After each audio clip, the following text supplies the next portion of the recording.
Way next. Tips are always appreciated here at TonyBasilio.com.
WJBE 1040 AM, 99.7 FM. Translator W259AB. Powell, Knoxville. Talk.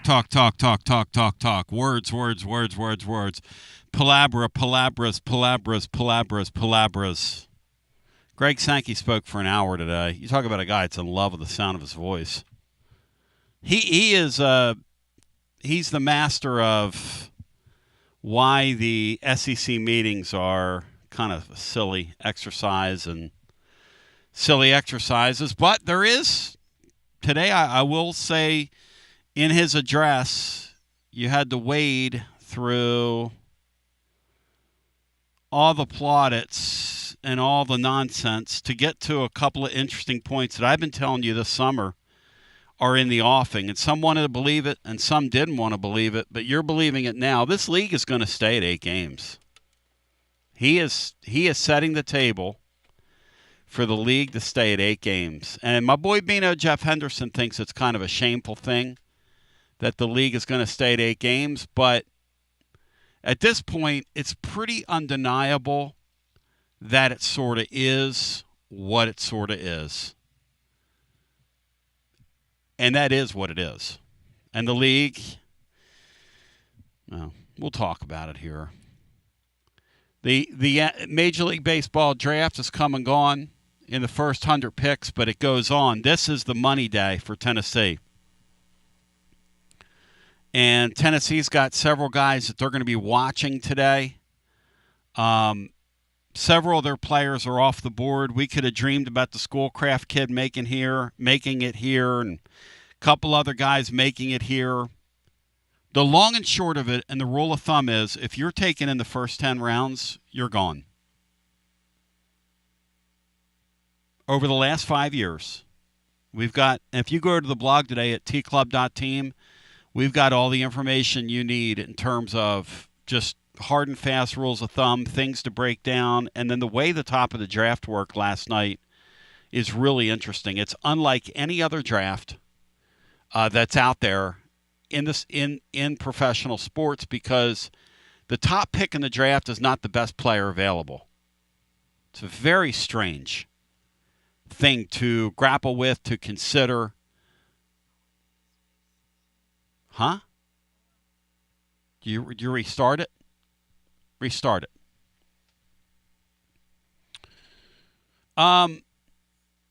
Couple things for you to keep in mind. First of all, I would encourage you. We have several thousand people that hear this show daily. I would encourage you to go to YouTube, like and subscribe. Click on your notifications, because you're going to start seeing a lot of content from us once we get towards the football season.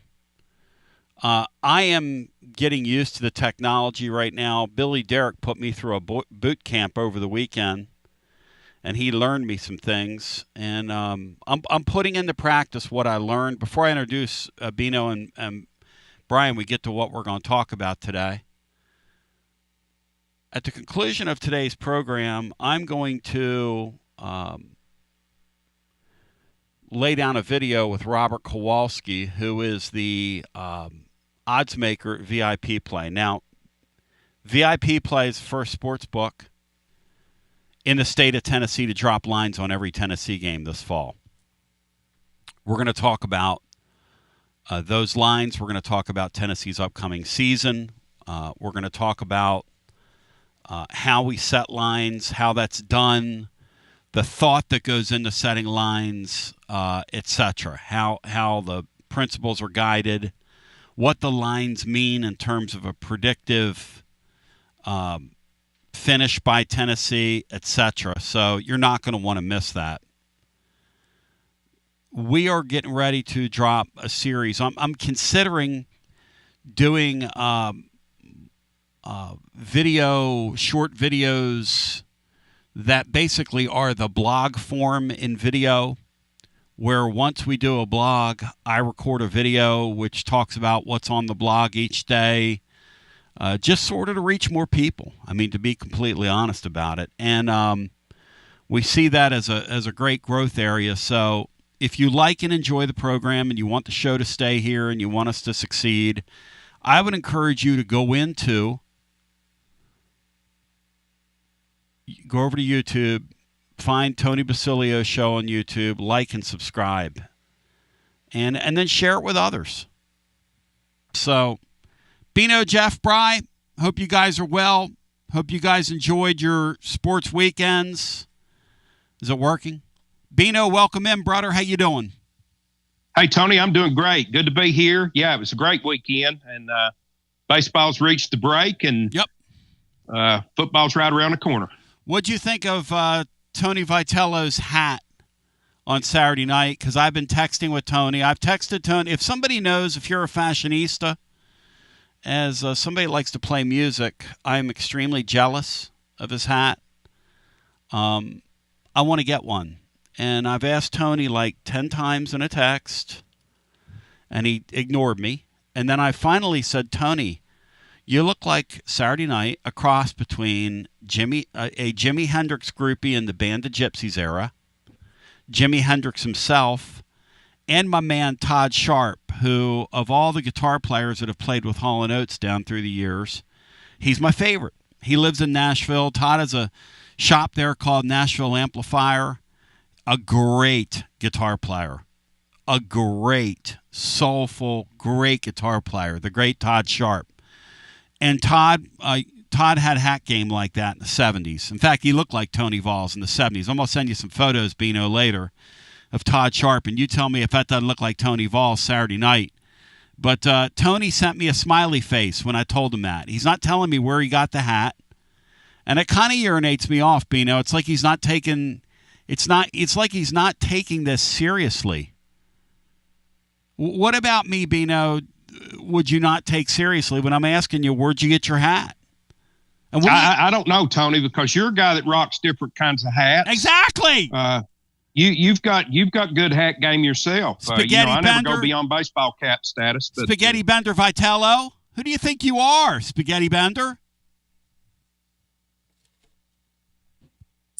You shouldn't call him that, Bino. And then last night, I wrote in the blog today over at tclub.team, I absolutely love the fact that we've got two people in the baseball space, Bino, that are totally dominating the space with Tennessee ties. Chris Burke dominates the space. Tony Vitello dominates us. Those guys dominated national networks on the draft coverage, Bino. Yes or no? Yes. I flipped back and forth. Both were terrific. And if I were you, I would count them as graduates of the Basilio School of Broadcasting. I mean, they're totally dominant. Yes or no? Yes. Should I count? Yes. Because that's a good point, Bino. I've grown this Vitello guy. Yeah, you have. There's no question. I take credit for it. Yep. We've grown him. Tony, I took you from a boy to a man, and you need to tell me where you got your damn hat, you clown. Don't hold out on me. If somebody's a fashionista and they want to email me or share with me what kind of hat that is, because I'm going to tell you right now, that thing is next level, and I want one. Now let's talk about Sankey. We'll get to the main event here. Bino, when we first started talking about this thing with the 8 games, did you really think the SEC is going to go through with this? Because let me share with you what Sankey said today. Because the only two questions that I want to hear Greg Sankey answer are we going to have a 12-team or a 16-team playoff? And are you going to play 8 or 9 league games? Other than that, shut the hell up. I don't care. We don't care. I don't want you to tell me that college sports are stressed and not broken. That's Barbara Streisand. You people are going to live in the courts over the next couple of years. We all know that. Orange Throat wrote today that this commission, as they're calling it, which is a great name for it, for those of us that follow the mafia like Bino and myself, we don't take part in the mafia, but we follow it. And commission's a great name for it because the 4 commissioners of each league are the 4 godfathers, or the what would you call them, Bino, in the hierarchy of the I guess there's only one godfather, but there are 4 what? Are they like the mob bosses? Is that what they would be? Yes, they would be the mob bosses, Tony. Over the 4 crime families. And then the presidents that are sort of under them, even though they're supposed to be serving the presidents, but they're under them in the hierarchy. The presidents are what, Bino? Are they like the consiglieres, or people that run their own rackets? What would the school presidents be? Yes, I'll go consigliere on those guys. They're they're kind of the advisors. By the way, Chucky Mack, who's been at it 40 years, was just here today fixing our shower. And over at Cedar Bluff. And Chucky Mack tells me he's been at it 40 years. He's listening to me right now driving back to West Knoxville. Chucky Mack says 40 years. And, we were counting today for over 20 years, Bino. That man's been the consigliere to my throne, which is one of the great lines in the history of promotional radio, if you ask me. I agree. When we refer to him as the consigliere to the throne, it's pretty next level. But we digress. So here is Greg Sankey. 2026 is right around the corner, okay? Is the SEC going to be in that number? Okay?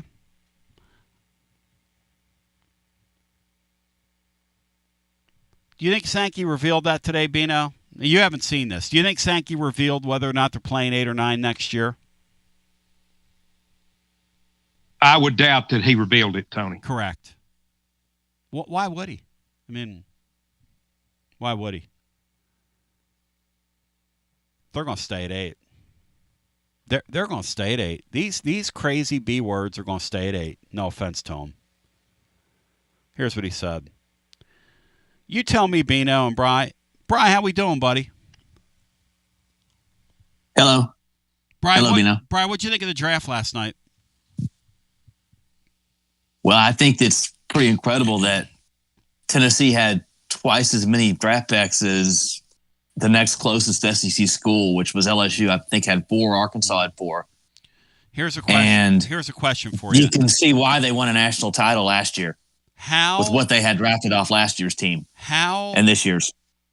How should the guys that were around the guys that got drafted feel? Because if a couple of them would have done their jobs, they would have cut 2 straight nets down. No offense. They just needed a couple guys to be decent, Bino, in a couple spots, and they would have cut nets down this year. But what they had is they had a bunch of great players, and then they had a bunch of less than replacement level college players around them.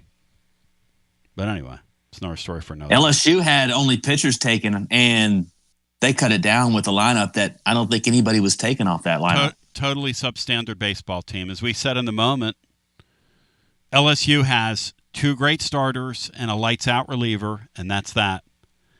Bino, what'd you think of my Phillies? They got in there and grabbed a couple of SEC pitchers. This Gage Wood guy, I'm going to say it right now, Bino, will be in the major leagues end of next year. Total bulldog, great stuff. Through the no-no in the College World Series. Great draft for my Phillies. Yeah, I mean, it's hard to go wrong, Tony, picking top players out of this league, I would think. And it shows you the depth of this league.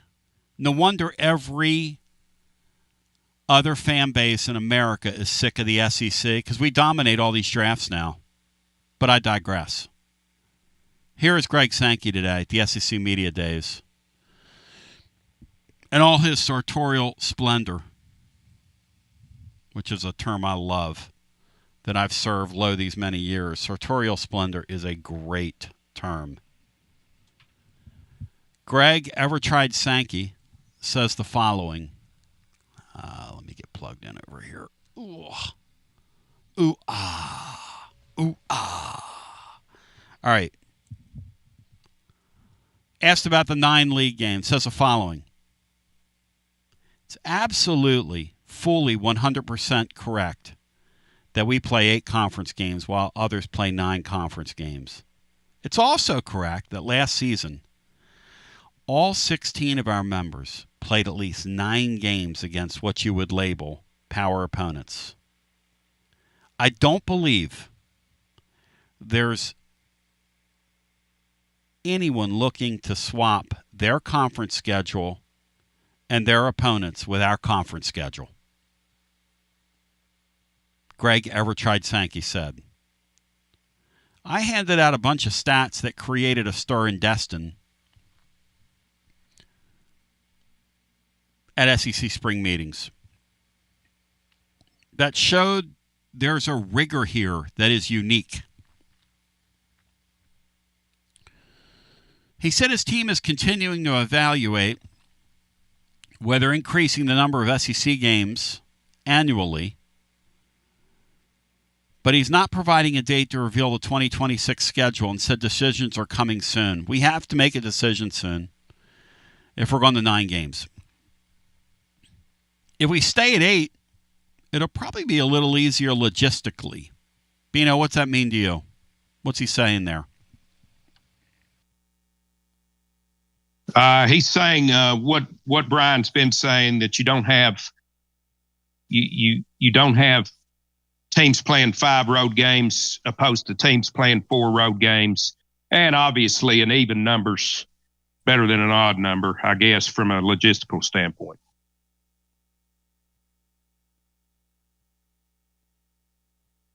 What's your guess? What's your hunch? When you hear the way he's talking, they going to go 8 or 9 next year? Oh, my hunch is they'll stay at 8 until someone shows them they can make more money playing 9. And you'd have to prove to them that they could make more money playing 9 and still possibly have less teams in the playoffs. Right now, the playoffs are the money thing, aren't they? What did you hear, Bri? Because we're going to get to the playoff here in a second. I think they're going to be 8. I think there's going to be 8 SEC games in 2026 for each team. I agree with that. What it sounds like. I mean, you never say never with the league, and you never say never with college football, because somebody might belly up to the bar and say, okay, SEC, here's some money for another conference game, and away you go. Because the truth is, if the networks came to them and said, I'm just speaking out of school here, but we're going to double what we pay you if you play 12 league games, they'll play 12 league games. They would scrap their model altogether for if somebody came along and said, we'll double what we're paying you. But all things being equal, the money being what the money is, the league going to stay at 8 games. And they're going to stay at 8 games because the calculus is no matter what playoff model we have, we're going to dominate the playoff discussion, no matter what the model is. Remember, at the end of the rainbow, there ain't no pot of gold, but there is a pot of gold when it comes to how many playoff teams that your league creates. That's where the money is in the sport. And everybody wants the biggest cut of the check at the end of the deal. Now, here's where it gets very, very, very interesting. Sankey was complimentary of the playoff straight seeding model ahead of the 2025 season. Now, I think we all agree, Bino, that's something that had to happen. And I give the people over college football a lot of credit for in real time, because as somebody that owns a business, and especially in the space we're in, trying to stay nimble, and that's what we're doing with this YouTube stuff I was talking about, which is walking the line between radio and what's coming and our post-game offerings and what's coming and the way people just want to consume what it is we do. You have to be willing to look at things. First of all, you have to be willing to try things. Secondly, you have to be willing to tweak things when you try them. And then thirdly, you have to be willing to look at things when you try and tweak and they don't work. You have to be willing to say, okay, we got to continue to tinker here. Otherwise, what's the point? Something as large, guys and gals listening, as the college football playoff, I give a lot of credit to them, Bino, for admitting right away that, hey, Tennessee should not have gone on the road. And, of course, we're a test case. We always are, whether it's the Dooley years and the false finish games or whatever. But I think that was very good recognition of them to say, hey, this what we did last year didn't work. Because, Bino, it was a stinker. Yeah, Tony, I don't believe there's ever been more inequity in the actual strength of conferences, of the power conferences than there are right now. It's pretty obvious that the Big Ten and the SEC are just a whole lot deeper and a whole lot better than the ACC and the Big 12. So you can't just go out and automatically seed a conference champion from the ACC or the Big 12 out there in the 1 through 4. That you just can't do it. And so for basically what they're adopting ahead of this deal is the top 12 teams are going to be seeded 1 through 12. You are what you are. Under this model last year, Tennessee would have hosted SMU in Neyland Stadium, would have won a game because that SMU bunch wasn't ready for the moment. But we're assuming Tennessee would have taken advantage of that, would have won that game. We'd feel a whole lot different about our football season if we would have won one game, then played Georgia next year and next week and gotten whacked, which is what would have happened. But if we would have played won a college football game, a playoff game last year, we'd feel different about the season we had. But there's been a hangover here and a malaise. The Nico flirtation in December exacerbated it, and then the Nico exit in the spring sort of didn't serve to quell that. So it is what it is, but they've done the right thing.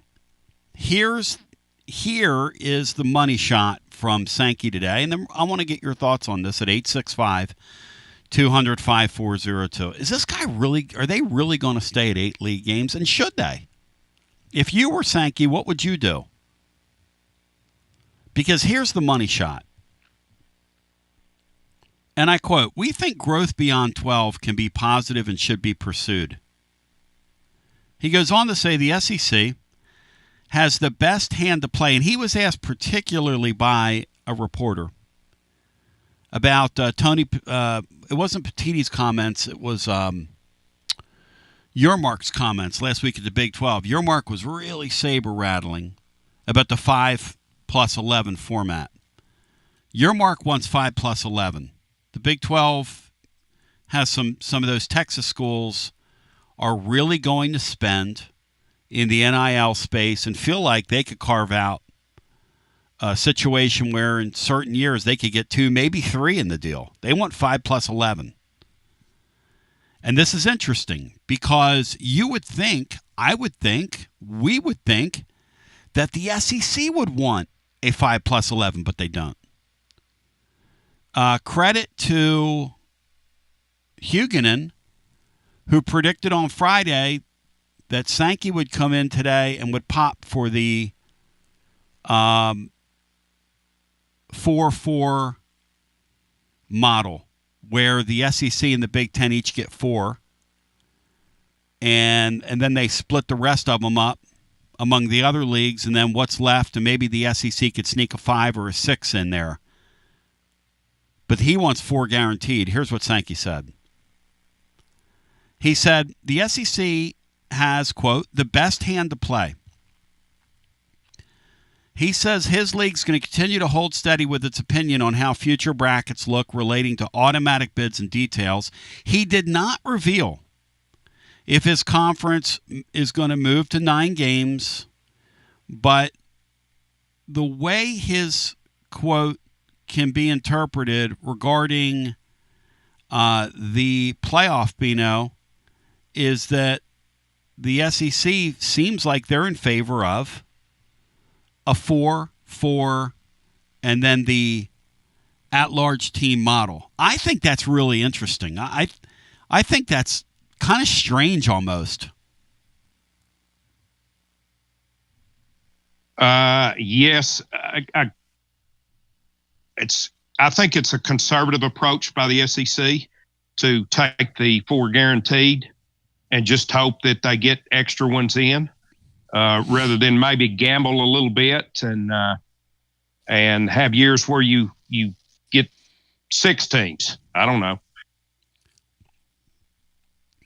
What do you guys favor? Brian, what do you favor? The 5+11 model, which would open up, and it would, the 5+11 would keep more schools that want to participate in college football at the very top alive and relevant.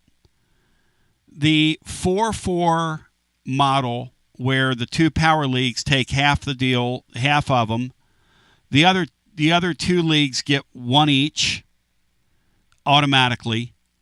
Alabama. Notre Dame is going to get a bid. A group of 5 is going to get a bid. So that's 4 more. So now you're down to 12. And then you've got 4 more spots to divide up, unless I'm erroneous with my math. But if you think about it, so the two big leagues under the 4-4 model are going to eat up the first 8 every year. That's all. The first 8 are off the board. Notre Dame is 9. Group of 5 is 10. What I say the 11th was? There's 2 more in there. Big 12 and the SEC. I mean, and the ACC That's are right. the next 2. That's right. Big 12 and ACC. So now we're at 12. That leaves 4 more spots to play with. Versus if you just went with the other model, which is everybody gets 1. And then we'd have, at the end of that thing, like, what would it be, like 11 spots to divide the 5+11? I think the SEC would get more teams most years under a 5+11 format. I think they get 5 or 6 teams. I think as Tennessee fans, Bino, we should favor the 5+11. As a team, it's probably going to be in the middle of the pack more so than not. That's our history anyway. As a fan, Tony, just a fan of the sport, which is the same reason that I want the SEC to go to 9 games rather than 8. As a fan of the sport, I would prefer a 5-11, where every year you basically have, you don't automatically give half the field to the SEC and the Big Ten, although most years that's what's going to happen anyway. But you don't just automatically rubber stamp it. So just as a fan of the sport, I believe that I would prefer the 5-11. How about you, Bri? Where are you on that? I like. I don't like the guaranteed bids, but I would like a 16-team playoff with the 5-11 format. Sankey went on to say, regarding the playoff, that they're happy with 12. We'll stay at 12. Who's buying that in here? Bino, Jeff, are you buying that in here? I'm not. No, I'm not either. These people, again, are the same people that will crawl all over you for a couple of nickels. There's no way they're staying at 12. No way. Or zero way that happens. So if you want to jump in there, 865-200-5402. When it comes to the draft today, Tennessee is watching a couple guys.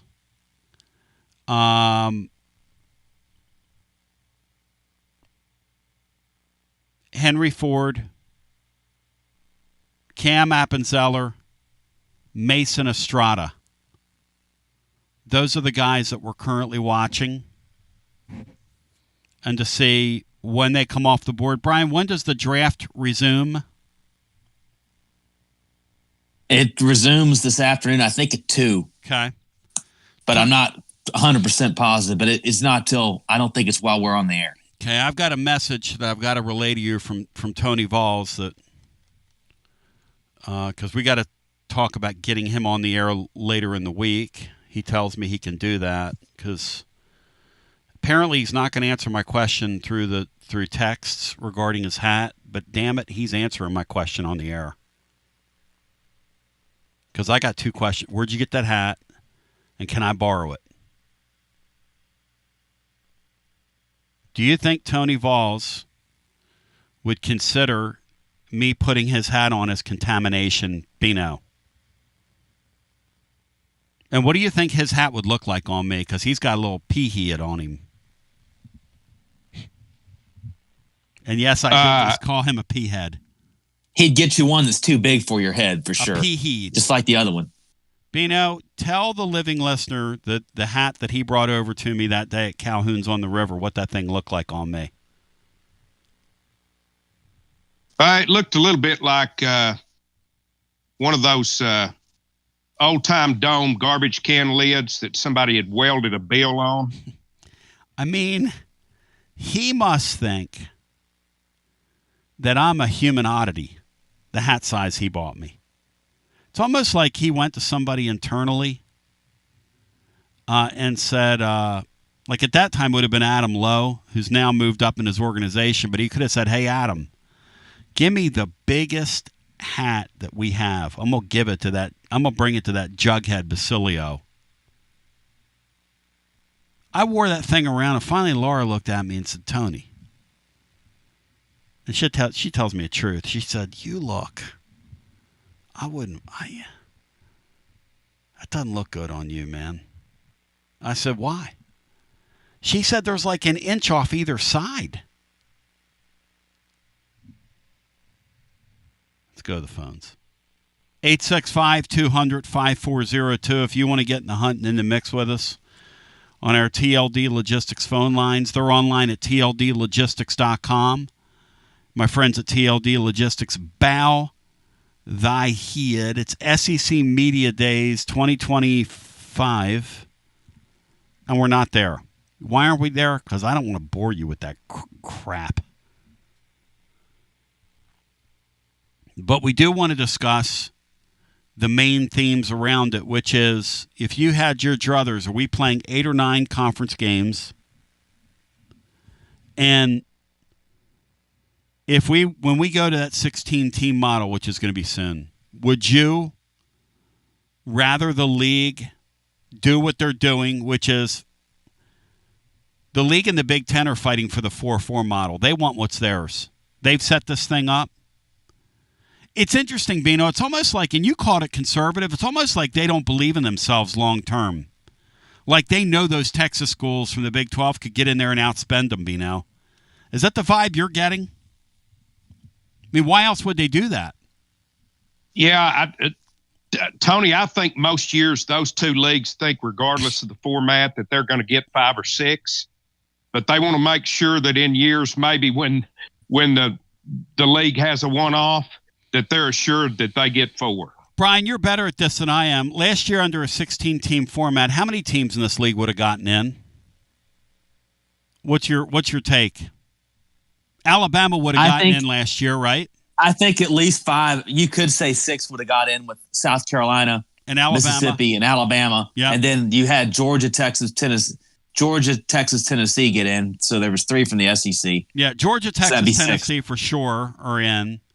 And then the question is, because the Big 12 last year had what the Big 12, or the Big 10 rather, had what the Big 10 usually has, which is to say 3 very good teams. I'm not sure who else from that league would have gotten in last year. Bry? I don't think anybody else would have for the Big 10. I don't understand what Sankey's doing then, if that's the case. Because the Big 10 annually is going to be a 3-bid league. Why would you seed them another team? The Big 10 will have 3 very good teams at the top of their league annually. How many times are they going to have 6 teams like we have? That just doesn't make any sense to me. And he's supposed to be doing the bidding of his presidents, but obviously internally, and he's a smart guy, internally they must be counting on something going awry. You tell me what it is, living listener, at 865-200-5402, because I don't see it. Are they worried about these Texas schools? SMU could steal a bid or 2 from the ACC. They did last year. They jumped in there in the 12-team playoff and stole a spot with their expenditures out of nowhere. And they deserved it, by the way. If you rewind the clock, they played Clemson off their feet in Clemson's backyard. I thought they deserved to get in last year, Bino. SMU, did you? Yeah, I thought SMU had a worthy team last year. Now, they weren't what you'd call lights out in the playoffs or anything like that. But it kind of was what it was. Let's go to the phones. I hate that term, by the way. It was what it was, but, well, hate's a strong word. Yeah, I hate that term. I also don't like beginning sentences with so, like the Smart Set does. You know, you listen to some of these people's podcasts and the Smart Set folks. So, what do you think? 12, 16 for the playoff, 8, 9 for the SEC, a 4+4 model, or 5+11. How would you script it if it were you? And we'll go to the phones. Tomorrow, Josh Heupel speaks. We're fired up, focused, and prepared for that. Tomorrow at tclub.team, Matt Dixon's going to assess the damage and the carnage befalling of Tennessee baseball. Once again, the hard and fast rule for you to keep in mind, those of you following the draft and scoring along at home. Since 2020, which is really a line of demarcation to make, and talking to Tony about this, he believes it's true as well. The game's just different now, post-2020. The way we've thought about the game and the way the game is in terms of the draft. Kids used to get drafted and make it to school. They don't now. In other words, major league teams are not going to waste a first, second, or third round pick on a kid that's not going to sign. I don't know if you saw, Bino, the item we put in the blog, but if a school drafts a kid, if a team drafts a kid in the first round and they don't sign that kid, they have to forfeit the slot value. In some cases, like in one case, it's like $3.7 million that they cannot use in their pool. The Braves yesterday drafted a kid in the top 100 picks from ETSU, and it was reported they're going to sign him for way under slot value. He just agreed to have the opportunity to play in their organization. It's interesting about that draft, how they do that, Bino. And then we go to the phones. Yeah, that was great information today, Tony, in the blog. It makes my head hurt. Yes. You know, I think in terms of who is the best player available in a position that you need to bulk up your organization with, I'm taking him. But that's not the way it is. So, great information, but it's way over my head. I had zero idea we were this far into the hour. To the calls, stay right there. I'm coming right to you. I promise. I promise. I promise. I promise. Are you searching for a great local coffee? I'm Billy with Grade A Grounds. You can buy our freshly roasted coffee online and support a good cause with every sip. Great coffee, greater causes. Visit our website today, gradeagrounds.com. Summer is officially here, and the last thing you want during sweltering heat is a broken air conditioner or HVAC system. That means it's more important than ever to keep you and your family comfortable and safe when extreme Tennessee temperatures arrive. Don't ignore the warning signs that your AC is struggling or nearing the end of its lifespan. And if you need emergency HVAC repairs, routine preventative maintenance, or want to invest in a new system, then call the trusted HVAC experts at Pipe Wrench Plumbing, Heating, and Cooling. This month, get up to a $1,000 discount when you buy and install a new air conditioner or HVAC system. We make it easy with free on-site estimates for replacements and free second opinions on repairs. And if budgets are tight, we offer flexible payment plans including 0% financing with credit approval. Be sure to ask about our 10-plus year warranties that are 2 times longer than industry standards, so you don't spend a cent on unexpected costs in the future. So call Pipe Wrench at 865-264-8090 or book online at pipewrench.com to schedule your appointment today. And as always, same-day service guaranteed or the visit is free.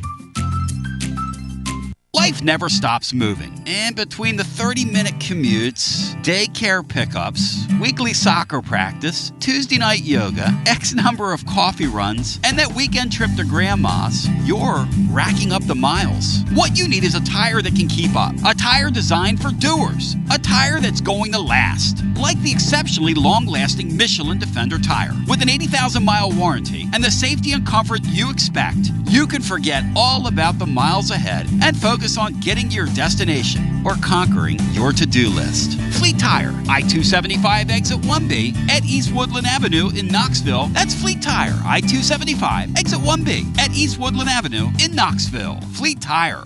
Jeff Hall here. I'm a partner at Rather & Kittrell Capital Management. And here at Rather & Kittrell, we understand that life is full of transitions. Since 2000, our team of dedicated certified financial planners has been helping individuals, families, and businesses navigate these changes with confidence. From comprehensive wealth management to tailored retirement plans, we're committed to guiding you toward a secure financial future. Ready to take the next step? Visit rkcapital.com or call us at 865-218-8400 to start your journey today. Rather & Kittrell is a registered investment advisor.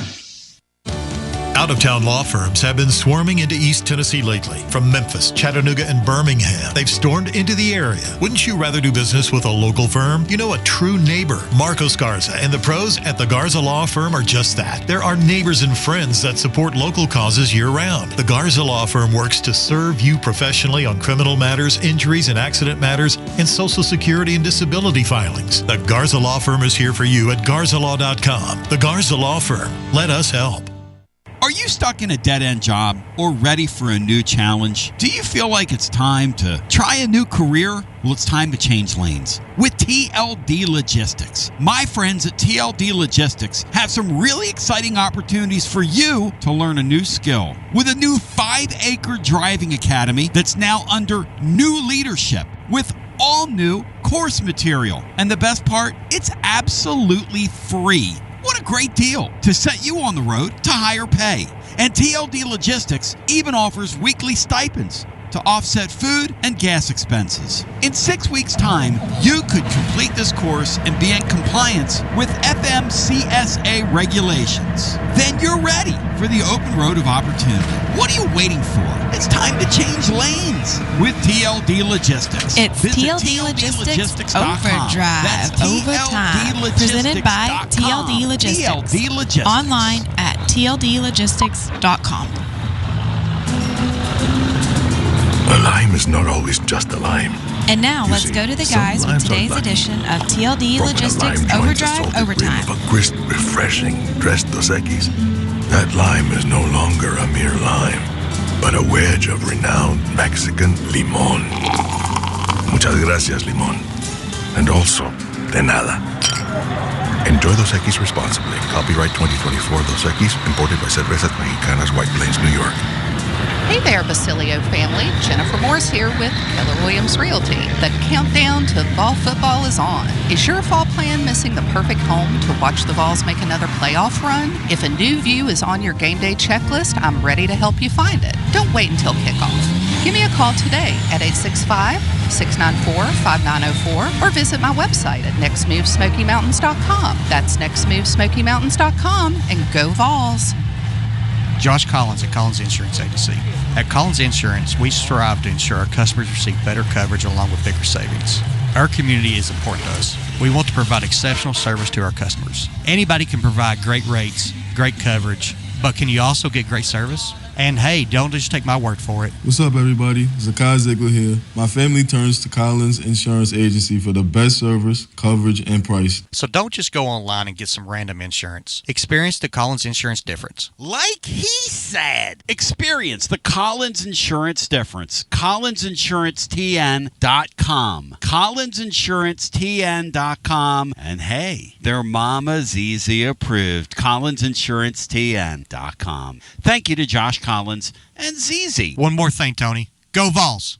Preparing food for a big gathering can really take it out of you. That's why you need to call Calhoun's and check out their selection of party platters. Whether you're hosting a party for the big game, a reunion, or just an everyday gathering, a Calhoun's party platter is next level. Choose from Calhoun's always excellent chicken tenders, fly with Calhoun's wings, or boneless wings with a variety of dipping sauces, award-winning next-level melt-in-your-mouth barbecue ribs, or delicious spinach artichoke dip, or get one of each. Plus, if you're doing burgers or sandwiches, Calhoun's has lots of side dishes like spinach Maria, baked cinnamon apples, Smoky Mountain baked beans, or creamy coleslaw. Available in pints, quarts, and gallons. And to finish things off, pick up one of Calhoun's great desserts to go, including homemade cheesecake or key lime pie. Calhoun's, simply your go-to party headquarters. With 9 locations all over East Tennessee, you can order online and just pick it up. Calhoun's, one of the Copper Cellar family of restaurants, along with Chesapeake's, Copper Cellar, Corner 16, Cherokee Grill, and Smoky Mountain Brewery. Eat local, eat good. It's always magnificent. Mondays on the Basilio Show, presented by our friends at Fleet Tire. I-275 exit 1B at East Woodland Avenue in Knoxville. Fleet Tire, I-275 exit 1B at East Woodland Avenue in Knoxville. And now, back to B. You know, I didn't think we had any presence down there at the SEC Media Days, but I just saw Frankie Jr. show up, and it looked, there's a guy, like a red-haired fella. Was that Matt Dixon trying to get an autograph out of him a second ago? Bino, or was I seeing things? I think you were seeing things, Tony. Let's go to the phones. I don't think Matt Dixon be down there trying to get an autograph. He might be in there, but I hope he had to go through a metal detector. Get as many people in here as humanly possible. Hello and welcome in. You're on the air. Hey, Tony. It's Sam in Nashville. Sam in Nashville, thank you for that email, brother. I'm running it tomorrow as far as my Woolly Tuesday with Tennessee on the podium. You and Brian Hartman are both going to help us with our coverage on Woolly Tuesday, where the wool is going to flow tomorrow. That's awesome. I was happy to do it. Yes, sir. I drove by Neyland Stadium this weekend and got the feel. You got the feel? Feeling it. Did you get the vibe? Oh, man. It was beautiful. What was it? Tell me what you felt in the pit of your belly. Oh, man. I was there at like 8 a.m. Mm-hmm. The sun was shining on it. The river. They were doing some pictures. These people were doing pictures with UT gear. Man, I got fired up. You know what's funny? You living in Nashville and us living here, it is our same old, you know? Like, it never ceases to amaze me when I have family that come in from where I'm from, and they'll say to me, now I see why you've never come back. They say that to me. Like, people when they come down here for, like my nephew Joe is watching us right now. He said to me, Uncle Tony, I just never understood it till I came and visited. Because to us, it's the same old. But when you live in the mid-state and you come up here, you're like, man, this is hallowed ground here. Hallowed ground is where it is. It is. I'm an East Tennessean at heart. It's where I grew up. Sure, yeah. It's, but you're not around it every day, right? So when you see it, and you drive by that stadium, you're like, man, I'm in a special place here. Yeah, I mean, the more 10 minutes you get towards Knoxville, the orange percentage increases. Yep. And it's wonderful. Yep. But Greg Sankey can say whatever he wants to say in any of these meetings. The second a network executive comes to him and says, we got $100 million per game for another SEC game, he's signing the contract. That's just how it's going to be. Where are you on this? Are you an eight conference game guy or a 9 conference game guy? I frankly just don't care at this point because, I mean, I would rather them stay at 8 because 8 SEC games and 9 Big Ten games or Big 12 or ACC are not equal. And that's been proven. To me, that's not even a question. Big Ten people would argue it, but, they play another conference game, but it's a game that's an automatic W for the top programs. So they're not arguing anything to me that makes sense. Bino, how do you reply to that? Because there does seem to be an inequity in those two leagues in terms of the quality. Yeah, I think the depth of this league is without question better than any other. So I can buy that.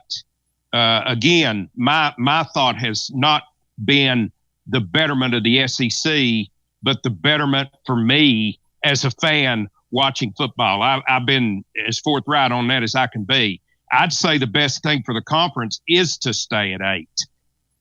But as a fan viewing games, I'd rather have one more good game on the schedule. Sam, do you buy what I'm saying that if from a Tennessee perspective, we would be much better off on a 5-11 format in terms of the ability to make the playoffs annually?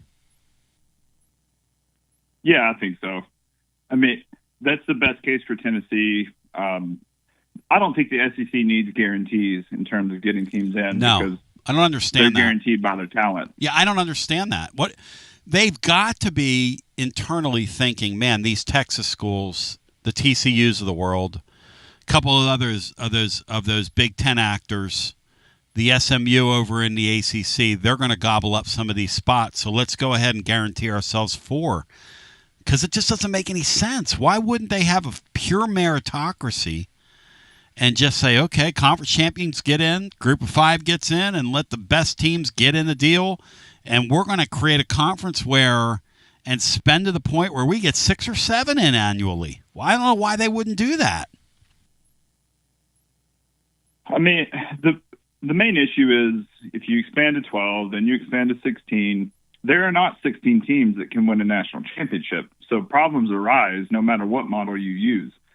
If the SEC went to 9-game conference schedule and they did a 5+11, the winner of the SEC championship and the loser would have both played 10 conference games at that point before starting a playoff run. So you're just playing 2 more games where you have chances of injuries or whatever else, and you're not really gaining that much in terms of winning a national championship. Yeah, well, that's a whole new layer. Have they shelved, guys, the idea of the play-in games? Because Bino, Bry, Sam, I have not heard, and I'm talking about at the end of the year, this conference play-in game, which Bino was going to instead of playing the conference championship game in Atlanta, the idea was to take Team 3, pit them against Team 6, take Team 4, pit them against Team 5, and fight for those last 2 guaranteed spots. Have I missed something, or have they? Because Sankey didn't say anything about that today. I guess that would come in our next iteration. Have you guys heard anything else? Because I know that was floated at one time. Has anybody heard anything else on that? I have not, Tony. I was wondering if that, and you're right, that when that will come up is when the decision is made whether to play 8 or 9 games, Sam, which they've probably already made. One quick point, Sam, and I think you're right, that the first time someone hands them enough money, all of a sudden it's not going to matter. But I think what they have to prove to them now is that they can make more money playing 9 conference games than they would if they stayed at 8 and maybe got an extra team in the playoffs. Yeah, I think that's their calculus, Bino. I think Sam's right. My understanding is that when they met at the Grove Park Inn, all the conference commissioners, not the Destin deal that Sankey talked about today, because he omitted this today. When they met over in Asheville, somebody that's over the whole shebang who gave a presentation basically said, this is the way we're going to do it. This is the criteria for the 12-team playoff and probably for the 16-team playoff. And the league looked at that and said, you know what? We're better off staying at 8. We can get more teams in the playoffs at the end of the year if we stay at 8. And Sam's probably right. Because, look, if you think about it, I challenge anybody to do this. Go to and look at the bottom of the Big 12, or Big 10 rather. Those teams look like bye games. They look like a bye game you would schedule and bring in to play in your versus a Kentucky team. Brian, how many games did Kentucky win last year, Brian, in the league? They won one, and that was against Lane Kiffin and Ole Miss. They kept Ole Miss out of the playoffs. That would never happen in the Big Ten, Sam, to your point. Never. That would never happen. Not a chance. Sam, anything else for us? You're an incredible caller by which all others will be judged. Yeah, just aside from what we've been talking about, it's flat out incredible how Josh Heupel went from 2022 winning games from a great offense and a bad defense to 2024 winning with a bad offense and great defense. And I don't think we appreciate how many coaches in America could pull that off, and I'm glad we got him, because that's hard to do. Well, you have to do what I didn't think Josh Heupel was capable of doing, which is you have to put your ego second, because I would have thought this guy loves running up his numbers, which is what was always said about him when he was at Central Florida and Missouri, and then he gets here, and all of a sudden he becomes what I would call like a real football coach at that point, because in order to pivot like that, you've got to be willing to eat it when it comes to your offense, because that's what they did last year. They went down in a lot of respects, but they won games. They won enough. They were resourceful enough to make the playoffs. It's a really good point on your part. And you know what? They pivoted in the middle of that Oklahoma game, and they did not look back. They did not look back with Nico Nerfball. No, they didn't have the choice, really. And he's been able to do it with different types of rosters, different types of people, different positions. And the way they're recruiting, they're starting to get some guys. You know, it's a good. We'll see what happens going forward, but it's Heupel. There's not a lot of coaches that are willing to put their ego aside. These guys are egomaniacs. They really are. A lot of them. Thank you, brother. It's an interesting point, Bino, isn't it, about Josh Heupel? Thank you. Great call. And we will feature him tomorrow in the blog on our Woolly Tuesday. We'll have him. We'll have Brian Hartman on why the Florida game is very much in play this year. And I'm going to use Brian Hartman's stuff today when I'm talking with our odds maker, a video that will drop later on today on YouTube. I'm recording it this afternoon. But our odds maker over at VIP Play, Robert Killer Kowalski, is going to join. And over at VIP Play, they have the odds for all 12 Tennessee games. And basically, they have the Florida game, Bri, listed as a pick'em. It's a 2.5-point line, which in that type of situation is a straight pick'em, Bri, almost, when you account for home field advantage.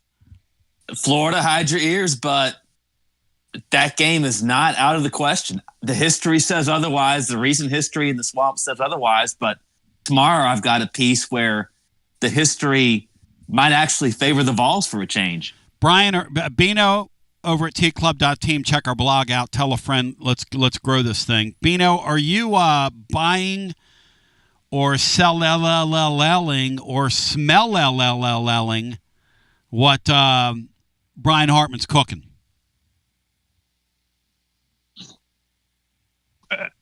Tony, if this game remained in September, I'll believe it when I see it. But the move to November has taken me off the hard stance that game is just off the table. Brian Hartman's empirical evidence is based around the time of the year the game is played as a precursor to what you're going to read tomorrow at tclub.team. We're going right back to our phones after this legal. WJBE 1040 AM, 99.7 FM. Translator W259AB. Powell, Knoxville. So we're keeping it live and legal, and we're flying with you on a July day, ladies and germs. The SEC media meetings are underway. The undercard is meeting the depressed today. You've got, what are the teams out there today, Bri, that are going on the undercard? LSU. I think LSU and South Carolina are two of the four. Undercard, John Adams. What else? Vanderbilt's out there today. That's an undercard. Billy Derrick, you punk and clown. I can't recall. I just know Tennessee goes tomorrow. That's right. Let's go back to our TLD Logistics phone lines on a day where Tony Valls is holding on tight to his dreams. The Major League Baseball needs to stay away from Henry Ford. That's what I'm screaming. They need to become Chevy people today. Sammy Johns, Bino, Chevy van. That's an unfortunate piece of music. Do you agree, Bino? I agree, Tony. Back to the phones we go. Hello and welcome into our next call. You're on the air. Hey, y'all. There he is. Another caller by which all other calls will be judged. What's up, Willie? Nothing much, Tony. I've just been watching the SEC media days. Have you learned anything, Willie, in your young skull full of mush? All I've learned was just that LSU offers things. Bino, how about that? They offer things. LSU offers things. Have you gotten the vibe on that, Bino? No, Tony, that wouldn't be breaking news, but I'm not surprised. Brian Kelly in a year, Bino, is he there, yes or no? In 1 year? Bino the Great. Yes, he's still there. Brian Hartman, is Brian Kelly there in 1 year? Yeah, I'll say he is. I don't think he's going to be. I think they're going to flame out this year. John Adams. Johnny. Ole Miss goes today, by the way. Lane Kiffin goes and Vandy goes. Mm-hmm. Lover boy Lane. Is he back with Layla? Guys, has that happened, or am I imagining that? I think he's back with her, isn't he? I don't know that, Tony, but she was moving back to Oxford. His kids have moved back there. I know that. Yeah, he's Lane's a different Lane than he was when he was here. Buddy of mine, we were talking, they ought to do a 30 for 30 on Lane Kiffin's 1 year here. Because it was pretty damn wild, if you ask me. But go ahead. I'm sorry there, Willie. It's all right. So, you said LSU, South Carolina, Vandy, and who else? Brian, who goes today? It was LSU, Vandy, Ole Miss, and South Carolina. Yep. Ole Miss. Willie, you live right near there. Have you thought about driving down there tomorrow and getting Josh Heupel's autograph and meeting some of these players? You could go there and get in. I mean, you're right, because I do live in Fordo. Bino, how long is it from Fordo down to the College Hall of Fame, in your humble opinion, Bino? I'd guess hour and a half, maybe. You ought to get with my man Gold Brick Joe. 2. And see if he'll Uber drive you down there, because Gold Brick Joe's working on a ride service for the fall for people that come in for games. If you want to get Gold Brick Joe's services and make a rezo with Gold Brick Joe, you ought to take him up on that. You ought to see if Gold Brick Joe will drive you down there tomorrow, man. That wouldn't be too bad. That wouldn't be too bad, Tony. Interesting, brother. So what else is on your alleged mind today? You pretty fired up? I didn't. Yeah, but I didn't watch the draft. I did see on the bottom when I was watching the SEC Media Day. Yep. That Louisiana Tech is joining the Sun Belt. How about that, Bino? Why? Louisiana Tech to the Sun Belt. You have a thought on that, Beanstar? The Texters. Yeah, I saw that. I saw that go across the crawler just earlier today. So, Brian, where was Louisiana Tech? What league were they in? I think they were in Conference USA. Wow. So they'll be joining leagues with, as some say, Louisiana Monroe and Louisiana Lafayette. Yeah, it's and Louisiana Tech in the same league. It's a Louisiana league now. It makes total sense to me. Sun Belt, Fun Belt, good football. Ain't nothing wrong with the Sun Belt. James Madison's in the Sun Belt, Fun Belt. It's a good league. Who else is in it? Is Coastal in the Fun Belt, Bri? Yeah, they are. Appalachian State's in the league. App Georgia State, Georgia Southern's in the league. Troy and South Alabama and Southern Miss are in Conference U. And Arkansas and Butchie Boy. That's Arkansas a fun league. State. Yeah, Butchie Boy's in it. Don't forget about Georgia State. Georgia State, I think, is in there. Yes, they are. We like Georgia State, man. Pruitt doesn't like them. How the hell do you coach? In 2019. How the hell do you coach University of Tennessee and lose to Georgia State when they had a football program for like 4 years? That's what I'm saying. But anyway. Yeah, Pruitt looked like either Pruitt looked like he was dipping into some of Nico's meds, or Nico last year looked like he was dipping into some of Pruitt's meds. Because, Bino, that was some flatline stuff from Pruitt that day. That's one of the weirdest days of Tennessee football in the history of our program, Beanstar. The history, I say. Wonder how many boosters he had talked into putting big money on that one, too. William, you're the man. Thank you. You need to get in touch with Goldbrick Joe, 1-900-GOLDBRICK, and get him to give you an Uber ride down there tomorrow, because you need to go see that.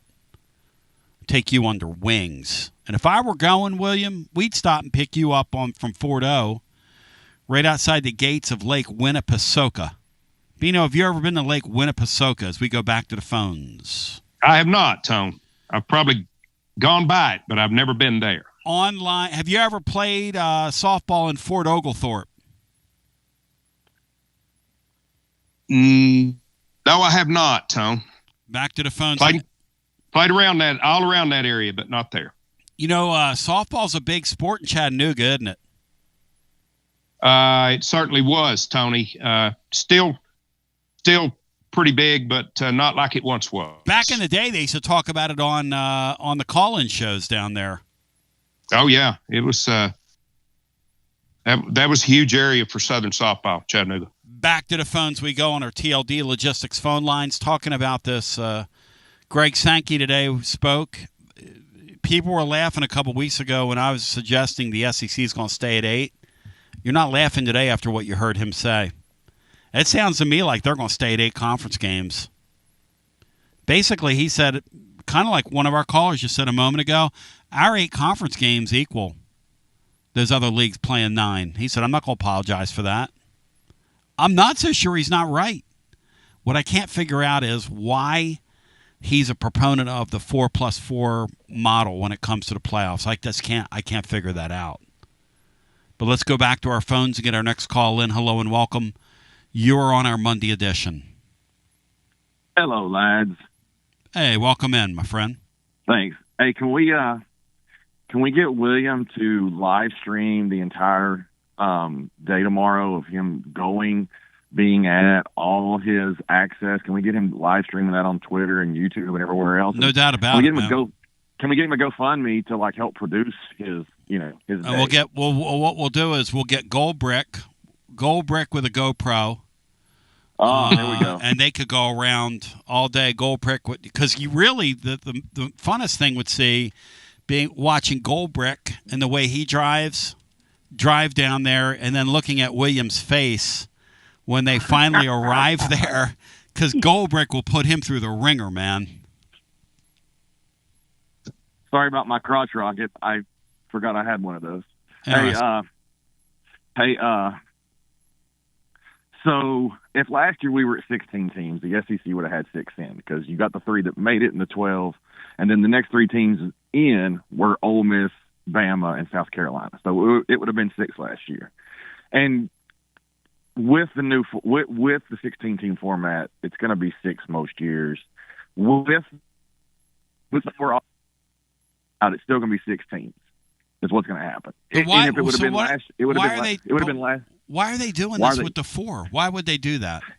Why would you give the Big Ten 4? Why would you do that? Because in the 1 in a million situation where the SEC has a really, really down year, which it's never going to happen, but in that one situation, you still guarantee yourself to get at least 4 in. If the sky falls and everybody ends up with 5 losses except the top 3 teams, you still guarantee a 4th in. But even with the guaranteed 4, you're still going to get one of the 2 last at-large bids every year and get 6 in no matter what. It's not going to hurt you to be in the 4 guaranteed or the 5 plus 11. It's the same thing as how many the SEC is going to get in. It's not going to affect Tennessee either way. It just guarantees the conference in a asteroid's going to hit the Earth situation. We get 4 in no matter what. But it also does help the Big Ten in that situation. Do you realize last year the Big Ten got 4 into the playoff and we only got 3? No. But if it would have been a 16-team playoff, we would have got 6, and they still would have only got 4 in. They wouldn't have got a 5th team last year, but we would have got 3 more in.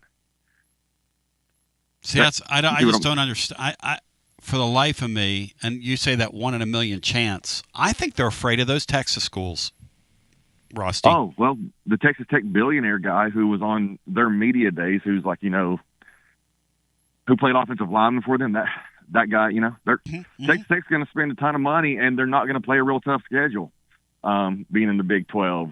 Baylor's probably going to do the same thing, and, who else? Well, you got SMU and the ACC. Yeah, those Texas schools could go crazy. And TCU. TCU's got a ton of money down there in that Metroplex. A ton of money.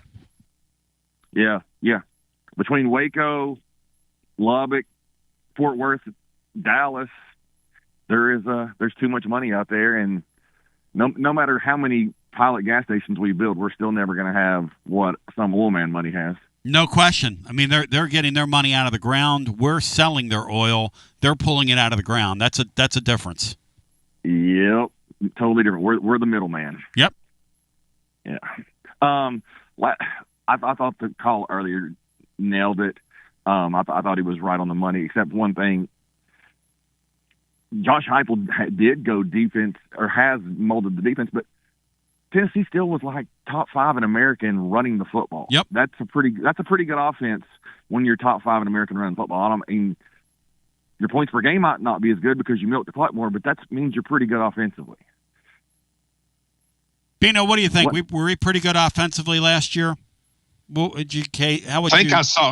think I saw somewhere where Tennessee still had close to a top 20 overall offense in America. It didn't look that way because of what we were accustomed to before.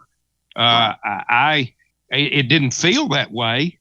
But it wasn't a bad offense the way all of us viewed it. Well, I'm guessing in '79 Alabama won a national championship running the wishbone, but it probably didn't finish that high in total offense. But I bet it was a pretty effective offense. Yeah, the game is just, I don't know. It's just a different thing now. We want to be entertained while we're winning versus when you watch games from the 70s, those games were 10-7, 17-10. Compared to today's game, it was a boring game back then, but not boring to me. Tony, I don't know what we were in scoring, and that's really all that matters. That's right. That's all that matters. I don't think that we were real good in scoring offense. No, that's right. That's the point. And here's the funny thing, and you just nailed it, Tony. We lost to Florida down there in the Jesus, oh Lord have mercy. During Josh's first year in Knoxville, we lost to Ole Miss at home on that crazy fumble called back because they stopped play, and then the Milton running out of bounds.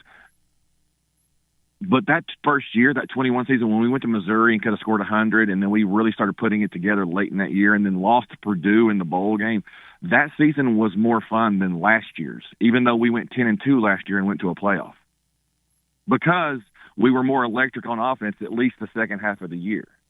The results weren't the same. We had better results last year, but I guarantee you, as a fan base, we all enjoyed the first year of Heupel's program, even though we were horrible on defense and ended up, I think, 7-6 was our final record. But we were flashy there for a minute. I wonder if fans would rather be flashy than win another game. I wonder. Yeah, I'm being serious now. No, because I think it's what. Yeah, I think it's what Woody Harrelson talks about in a movie back in 1993 with him and Wesley Snipes. Would you rather look good and lose, or look bad and win? Well, a buddy of mine, the great Ben Zorio, had a kid one time. This is when that N1 stuff was really blowing up, and he coached a lot of inner city kids, and this kid one day said, man, he crossed him over, you got to walk off the floor. And Ben said, yeah, he crossed him over, but he didn't score. And the kid goes, and the kid looked at Ben, the basketball coach, and said, that's not the point. The point is he crossed him over. And Ben said, no, he didn't score. That's the point. Yes, that is the entire point. That is the point, man.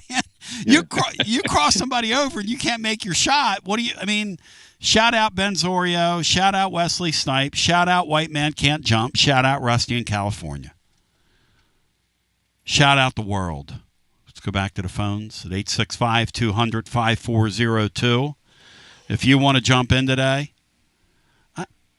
It's like Bino was saying a second ago, Tony, I know I should be in favor of 8 league games because it helps us get to the playoffs more times than not. But really, I want to see a more entertaining college football product. That's what Bino said earlier as we continue with more right after this. Hey, Tony B listeners. I'm Billy from Grade A Grounds, a UT grad bringing Knoxville a better way to raise money. We roast premium coffee fully branded for your team or cause. You keep 40% of sales, and we donate 5% to local needs. Let's win on and off the field. Visit gradeagrounds.com to start your winning fundraiser today. Living Vol fan, we're on the countdown to kickoff, and that means you need to make sure you are game ready. Head to Alumni Hall to get this season's Tennessee sideline apparel. Nike, Columbia, Peter Millar, and more. Shop top brands for the entire family.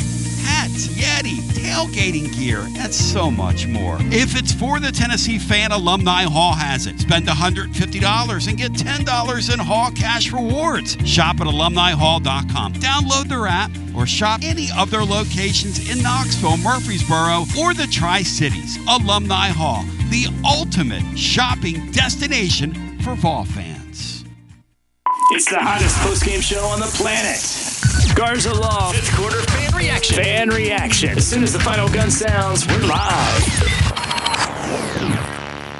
Tony Basilio, and we are live once again with Chad Stockton of FC Alliance. And Chad, you're out there on the field, 100 strong here in Knoxville. Talk to me. What's been going on with FC Alliance now that the weather's heating up? We're out here for the first night of the boys' tryouts. We have over 400 kids that'll be here tonight. So a lot of exciting times right now for us. Our club team start at U9 and we go all the way through U19. We have over 1,000 kids that come from Chattanooga from the Tri-Cities that make all our teams and make this club what it is today. So we're excited about it. We finished the younger kids a couple of weeks ago. We just finished the girls last night, and now we're on to our older boys program as we speak right now. And we're blowing and going in the Tri-Cities. Tell me about it. We started FC Alliance North 1 year ago, and coming off the first year, we are the largest, most competitive club up in the Tri-Cities area. We just finished our tryouts last night, looks like right now we will be well over 400 kids for the upcoming season. So great things happening up there. We've put our boys into some really good regional leagues. So we're excited about what the future holds for them and also our girls programs. If you want more information, check them out at fcallianceknox.org. That's fcallianceknox.org. Chad Stockton, keep growing the beautiful game here in East Tennessee. Absolutely. Thanks, Tony.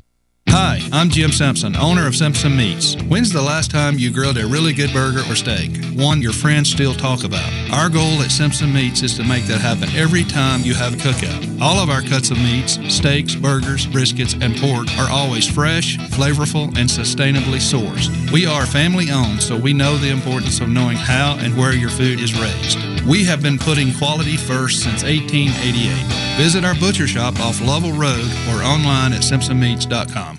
Tony Basilio along with the great Mark Griffin. And we're here to talk about our friends at Performance Medicine. And Griff, their slogan, stay educated, stay healthy. That's you. Wow. I really like to think that, Tony, and I'd like to give Dr. Rogers a lot of credit because I definitely want to stay educated and healthy, and knowing that he's putting the time and effort in to make sure of my care, I want to encourage your listeners to put the time to learn and become educated and get to know Dr. Rogers and see if it can help with your health as well. And there's a really, really easy way to do that. In fact, they've got their own YouTube channel. You can see Dr. Rogers for himself with his staff. It's called The Performance Medicine Show over at the Performance Medicine channel over on YouTube. Also, more information at performancemedicine.net. To our friends in North Knoxville, a brand new location over in Fountain City, now accepting patients. So many ways to reach Dr. Rogers. And like they say, stay educated, stay healthy. Performance Medicine, online, performancemedicine.net. TB here for Cedar Bluff Plumbing, a live and local company that's been serving our area for over 32 years and counting, because every customer counts, and I mean no job is too small. Cedar Bluff Plumbing just voted #1 by City View magazine because multiple plumbing experts are on call to serve all your plumbing needs. Chances are there'll be a plumber in your area when you call, and they won't send some salesman to your house. You're going to get a high character, trustworthy, highly trained plumber who will serve you. Not like some of these guys that look like they came off the set of America's Most Wanted. Cedar Bluff Plumbing is Basilio tested and approved and will go the extra mile for you because Chucky Mack is a servant of the people and my consigliere to the throne, celebrating over 32 years of serving living volunteers. Cedar Bluff Plumbing. Call 588-4448. That's 588-4448. Cedar Bluff Plumbing.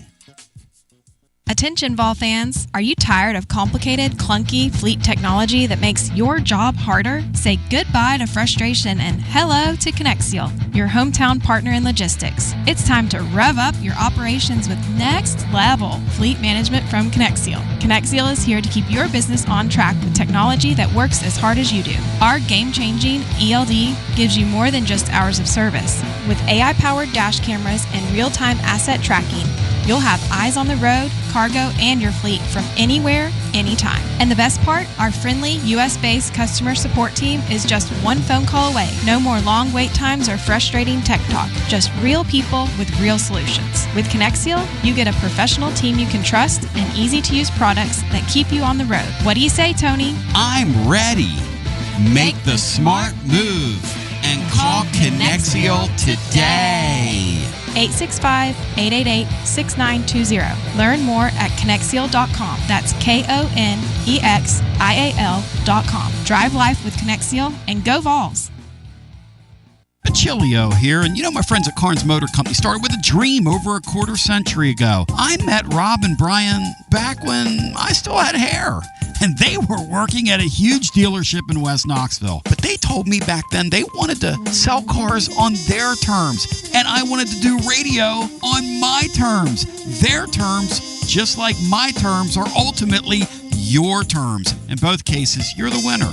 A Car Guru's National Award winner with a 5-star rating on all sites, just like our Vols. Everything about buying a car from Carnes Motor Company is no hassle. They specialize in high-quality pre-owned vehicles between the $5,000 to $25,000 range. And if you need to sell a car, they'll either buy your car or they'll help you sell it. Carnes Motor Company also has a top-notch service department.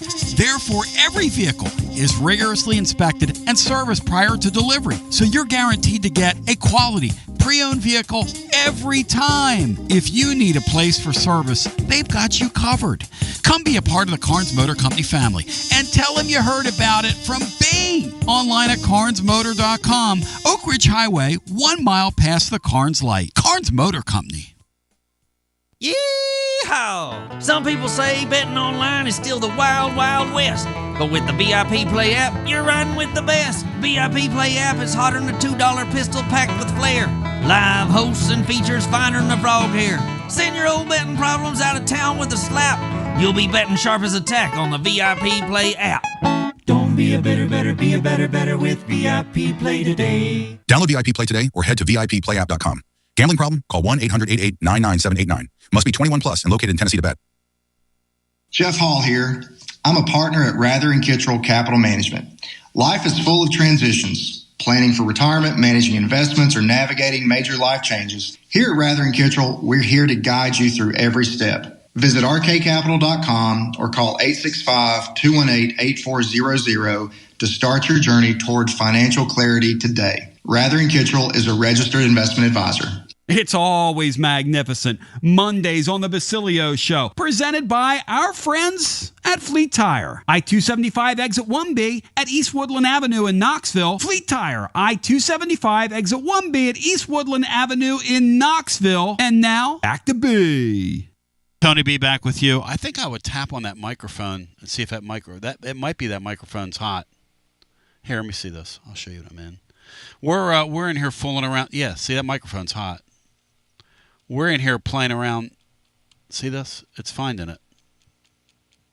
Go tap on the microphone. You can see that it's finding it. 865-200-5402. We're in here playing around with equipment today while we're on the air. These are the fun things, games people play. You take them or you leave them, you know? She's going to go to the Annex now, the Raymere studio, because, well, you know, something about technology, those of you that do that, and maybe like work with your wives, you can picture this, but the things get said to each other like, don't talk to me like that, you know, technology when you're trying to learn this stuff, how frustrating it is, or what do you mean by that? It's a very good tester of your relationship, trying to work through technological issues together. I kind of both would and wouldn't recommend it, but let's go back to the phones. Technology issues may exacerbate that, Tony. Yes. But I found that was no different than just decorating a Christmas tree. Yeah, I like stuff like I'm kind of with the concept now. Let's go back to our phones. On our TLD Logistics phone lines as we talk about Greg Sankey's appearance today. And let's get W. Lynn in here. W. Lynn, welcome in. How are my French compatriots doing today? Hey, just a lucky guess on my part. I've got the exact facts in front of me. I have the final college football playoff poll from last year in my master notebook. All right, let me have the exact facts. The 4 teams that were the first 4 out, which would have been in a 16-team playoff, are in order: Alabama, Miami of Florida, Ole Miss, and South Carolina. There you go. So we would have had 6. They would have had 4.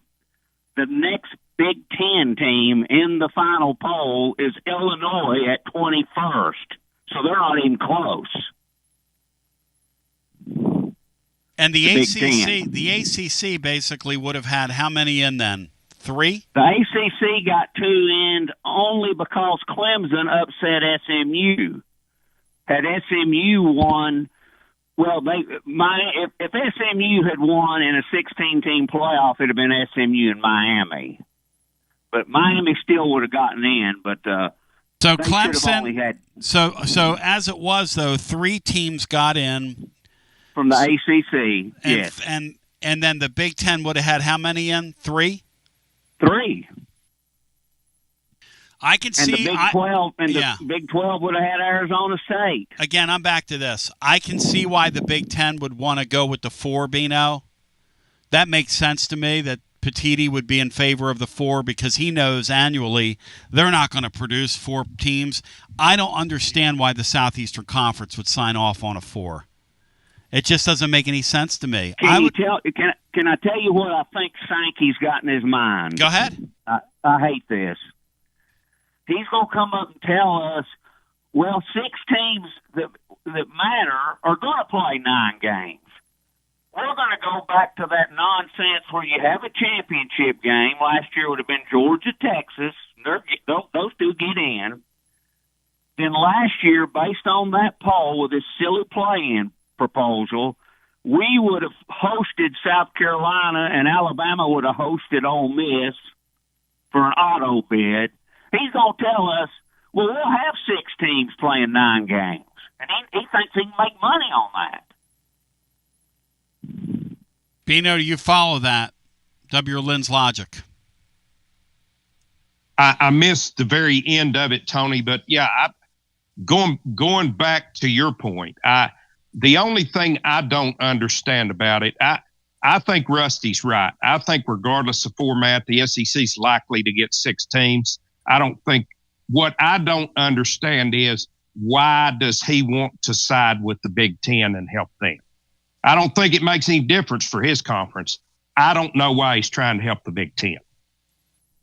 Unless he thinks those play-in games are going to generate real revenue. I don't know if he knows something we don't know. Oh, those playing games. No, they will generate real revenue. People will watch them, and they will gamble on them, and they'll get huge ratings. Yes or no, Beanstar, the playing games?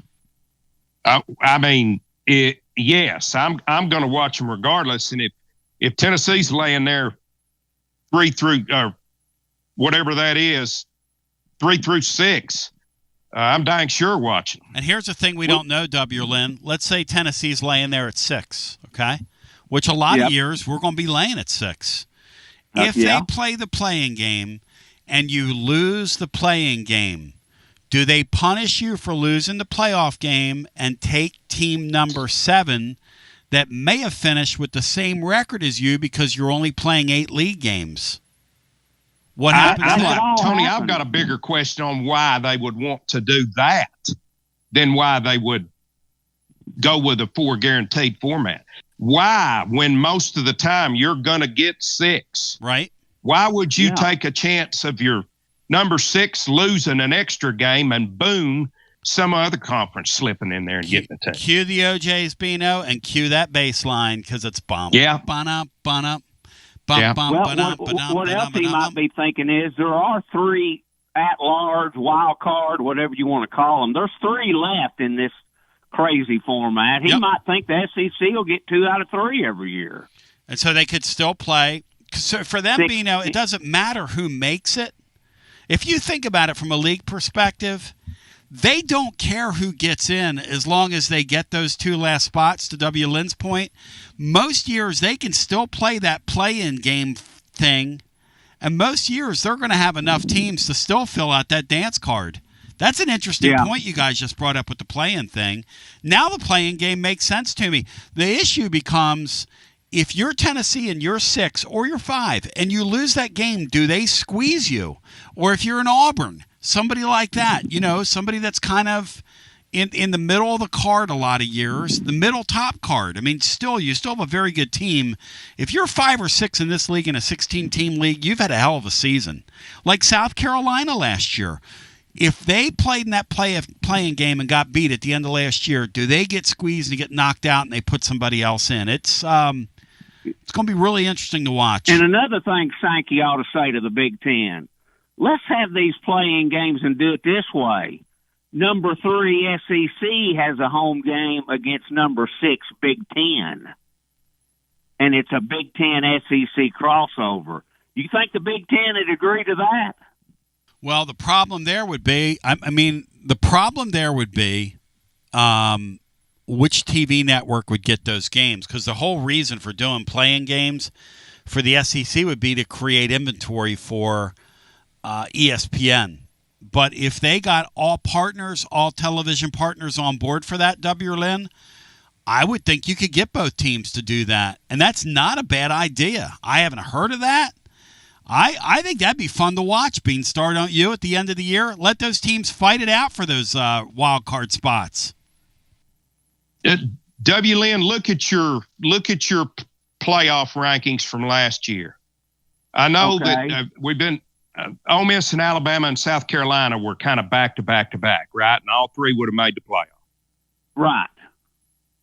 Who's right below South Carolina, the next 2 or 3 slots? Okay, I lost it. Let me find it again. Clemson was the last team in, and right below South Carolina's number 15 in the final poll. Clemson 16. South Carolina. South Carolina's the last SEC team at 15 in that final poll. And who's right below them? Clemson at 16, who got the auto bid. Who's next? Next is Iowa State at 10-2. Iowa State? Yeah.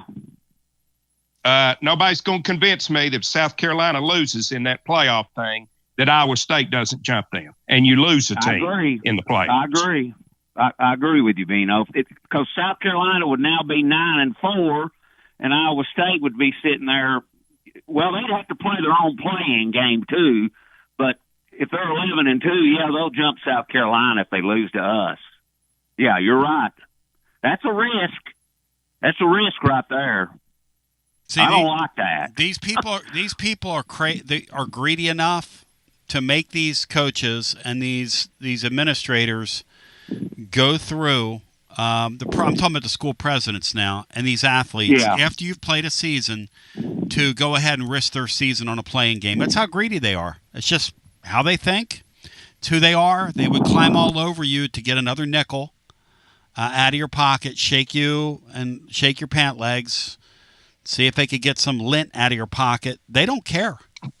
So, yeah, it's totally in keeping with that. It's illogical when you think about it from that perspective, but the fact that an Auburn or a Tennessee or a South Carolina had a really good year and they would risk that on making them play a made-for-television play-in game in Atlanta, they care less about those schools. At that point, it's how much money can I generate out of this thing?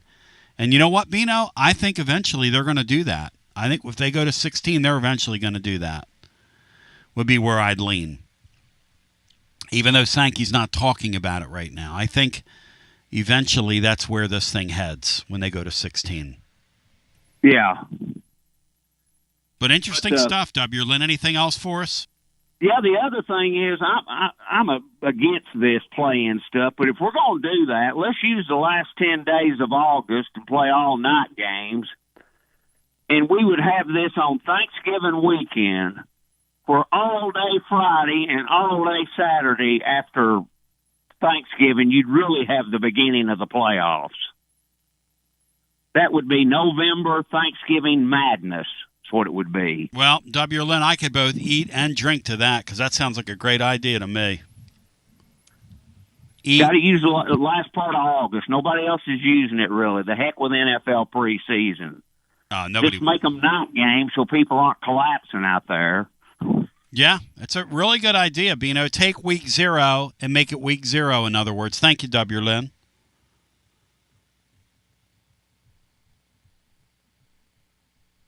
What do you all think of that? I don't think you have to play them all-night games. I mean, in some of the Big Ten climates, you could get away with, like Bino, they're playing softball. You guys are playing in Indiana this weekend. What are the temperatures up there, Bino, in middle of July where you're playing? It'll probably be mid-80s, Tony, I would say. Be nice outside. Hello and welcome into our next call. TLD Logistics phone lines on a Monday. Tony Basilio's show. Hello. Hey, what's going on, Tony? Who's your ball, Brian? There he is, right on cue, man. He could speak to that weather up there better than anybody. Yeah, it's Indiana is usually 5 to 7 degrees cooler. then Tennessee's Tennessee, and then that holds true in the wintertime too. It's usually much colder in the winter and not quite as hot in the summer. Kicking, you could do some afternoon kickoffs, put a Minnesota on, put a Penn State on, an Ohio State, and get away with it. No, it does. It is still pretty hot though. It's you know, you'll be sweating, but it not like unsafe. But, I think I've lost track of the conversation, but was the question 8 versus 9 conference games? Yeah, what the league's going to do here? Yep. I read an interesting article. I think it was called like Knox, Tennessee Talk or Sports or something like that. Mm-hmm. I don't know if that's a blog or an article, but they said the title of the article was like the Alabama-Tennessee game is a pawn in the SEC's game. Mm-hmm. And that, you know, this is speculative a little bit, but they speculated that if we go to 9 games, every team can only have one permanent opponent, and that would be the Iron Bowl, because that is the far superior rival to the Tennessee-Alabama game. For Alabama, and the Tennessee-Alabama game goes away as being an annual thing, and our annual thing would probably be like Vanderbilt or Kentucky. So if that is true, then no, I don't want to go to 9 games. I don't think that's because true. That would be terrible. I don't think that's true, and I'll tell you why. The Big Ten's already given you the model. The model is we protect all traditional games because they're good for television, and they're good for our league, and our fans want them, and they make the product better. And then what we do is we tell some teams that you don't have any traditional opponents. That's what the Big Ten's done. Well, and, you know, for example, the IU-Purdue game that I know Signetti caught lightning in a bottle last year, and Purdue just hired a dang good coach in Barry Odom, so they'll get better. They're not going to be god-awful. But neither one of those teams really matter most normal years, and they still get to play their cute bucket game, and Paul Bunyan's axe still gets to be played, and they're happy. You know, so that could work, but how does Alabama – they're never going to play Georgia. I mean, Ohio State, for example, does play Michigan and Penn State for now, kind of, every year, and that's dang hard. Do you think the SEC will do that? Like, Alabama, to me, is the one that's going to complain and moan. They're like, we're not playing Tennessee, Auburn, LSU, and anyone any good if you're going to make us. So what do we do with that? Well, I mean, but again, Penn State does not have any permanent opponents on that. There are going to be years where they don't play Ohio State. That's how they've set their schedule up. So, okay. Yeah, I'm thinking of the recent years, not moving forward. Okay. Yeah, but that's what they've done. That they announced that last year, and again, Penn State had to agree to it, because the only way you're going to be able to rob Peter to pay Paul is you have to get some league members are going to have to cooperate with having floating schedules. And I don't know which is better, but if you're going to have these metastasized leagues, and I'm with Bino, I wish the SEC would rip the Band-Aid off and just go to 20 and then split it into 2 10-team leagues, and we could get back to a modicum of what we used to have. But I guess we're a ways off on that even. Last question for you guys. You know, I'm a Vols fan now, but you know, I came into it fairly late in life. Vanderbilt or Kentucky every year it doesn't really matter, but it's tradition. If one had to go, which one would you all pick? What has to go, Bino? If one had to go, Vandy or Kentucky?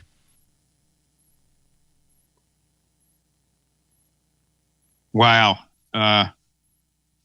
I don't think I would care one way or another, to be quite honest, Ryan. But I would probably say that if you dropped one, it would be Kentucky.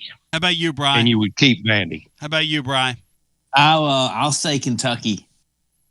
You drop Kentucky or you keep them? Drop them. Okay. Yeah, I would agree with that, although you might be able to convince me to keep Kentucky. It's a more it's 6 and 1/2 dozen other in that aspect for me. It's not an overwhelming pick, though. No, it's a more interesting college football game most years. than the Vanderbilt game is.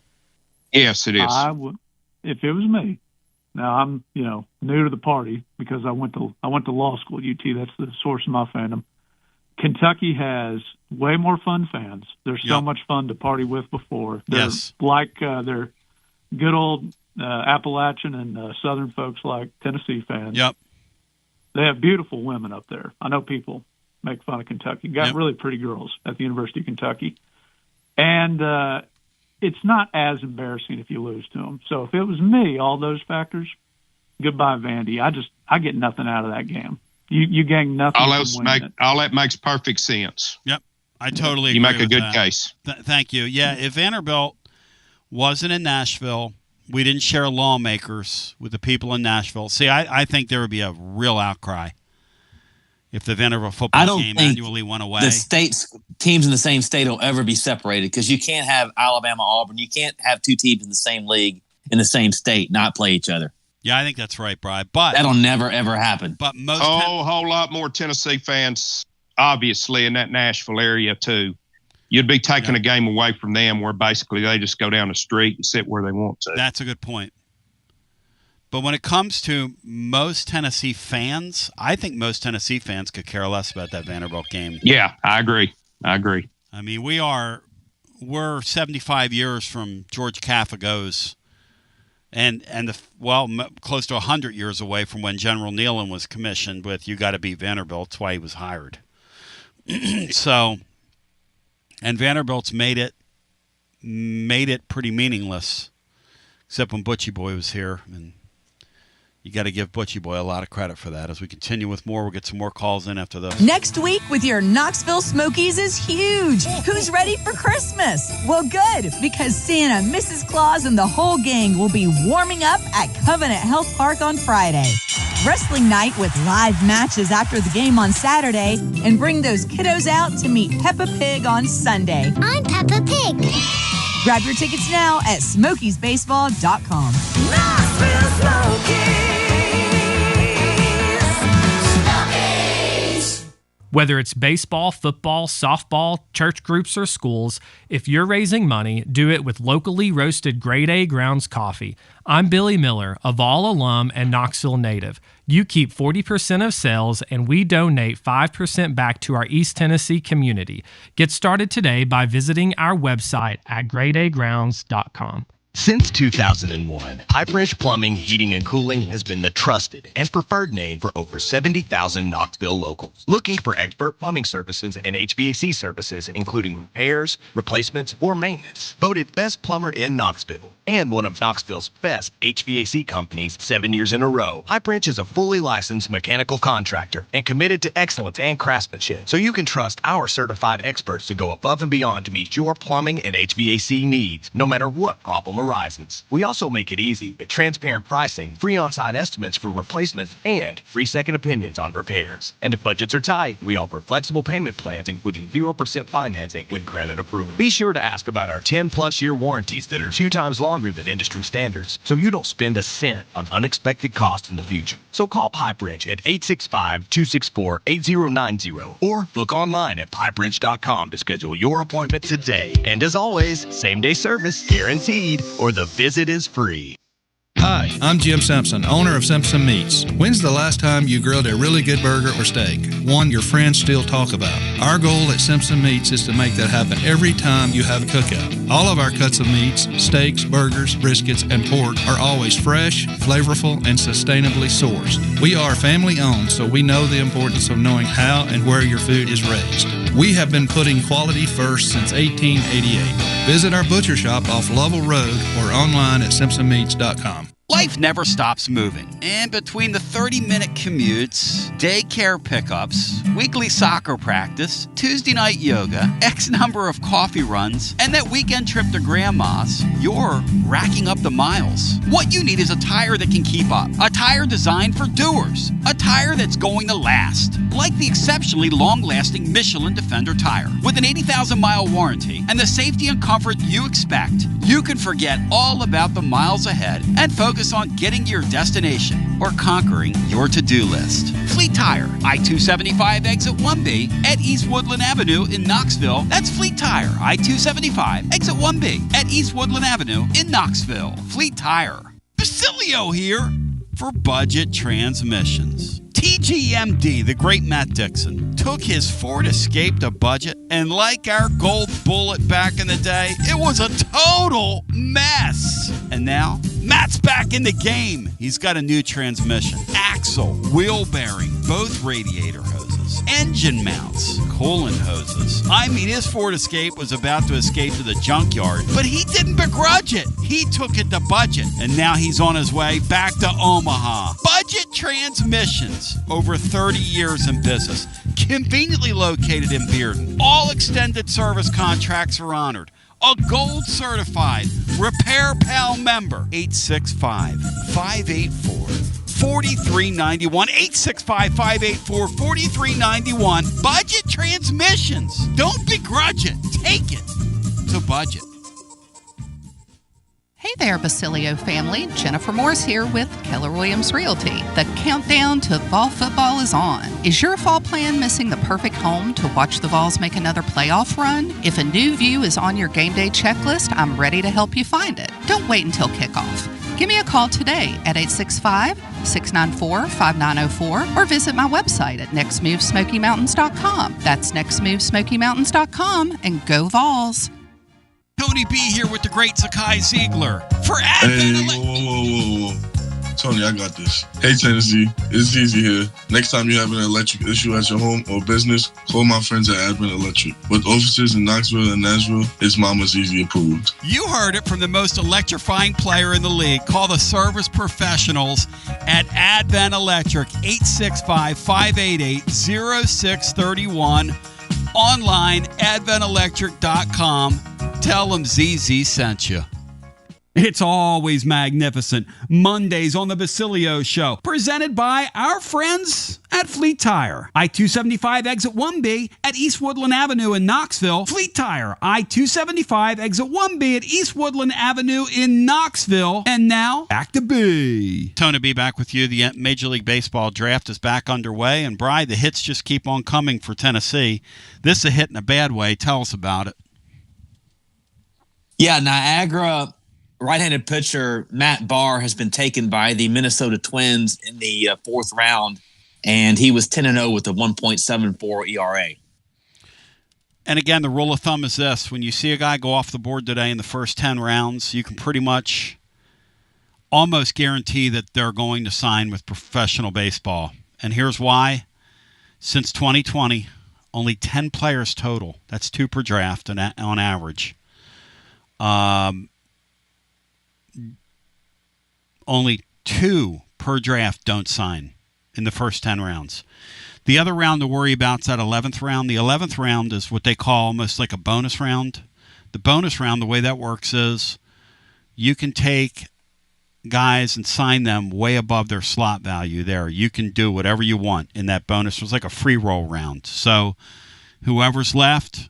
But when you get to that 12th round on up to round 20, that's where guys stay in college. High school players and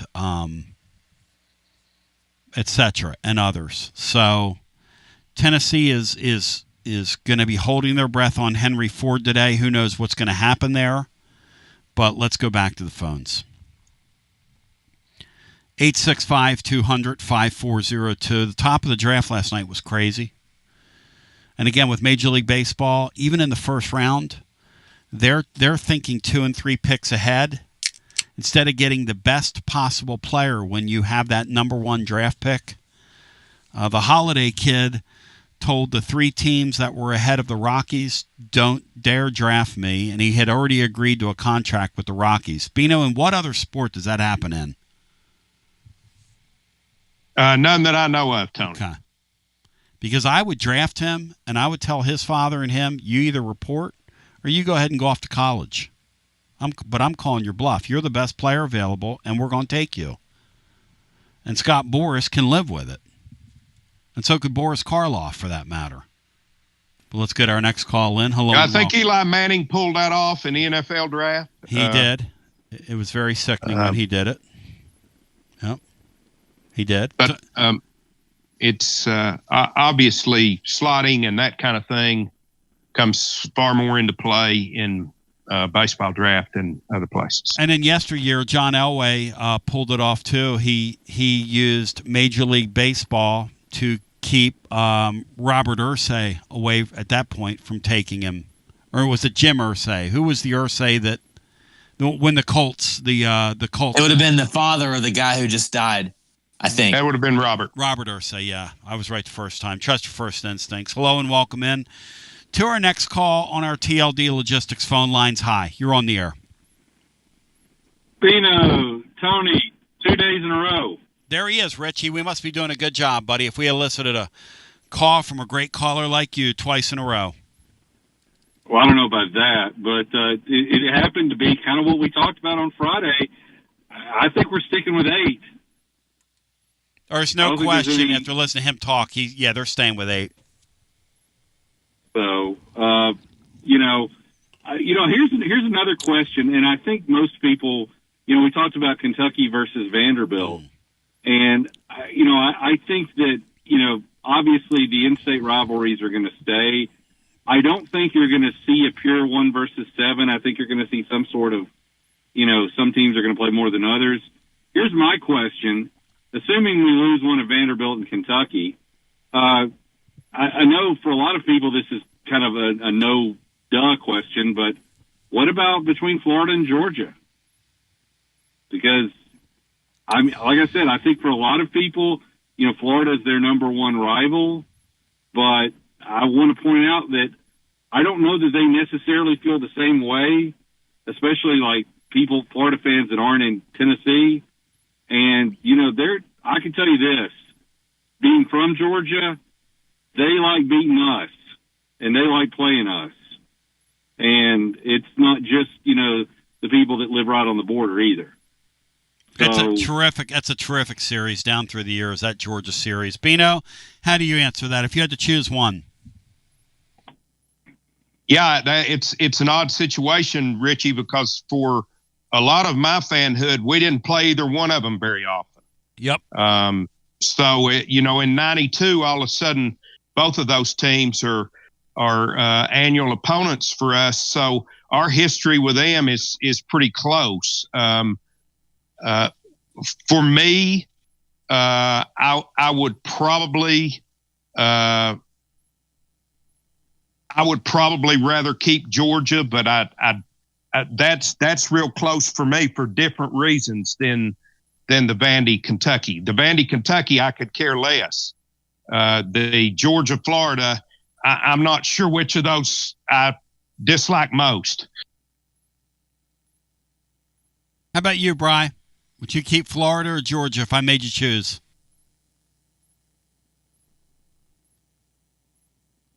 I think I'd keep Florida.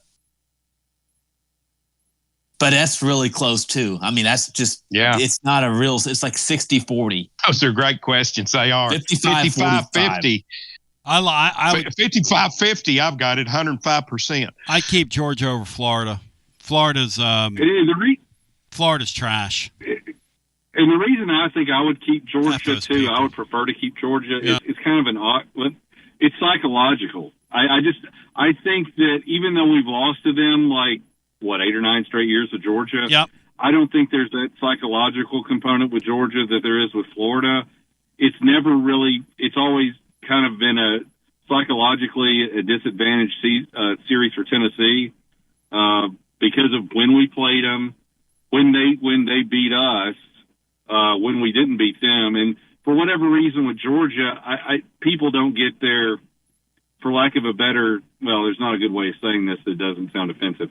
They don't get as stressed out about, let's say, the Georgia game as they do the Florida game.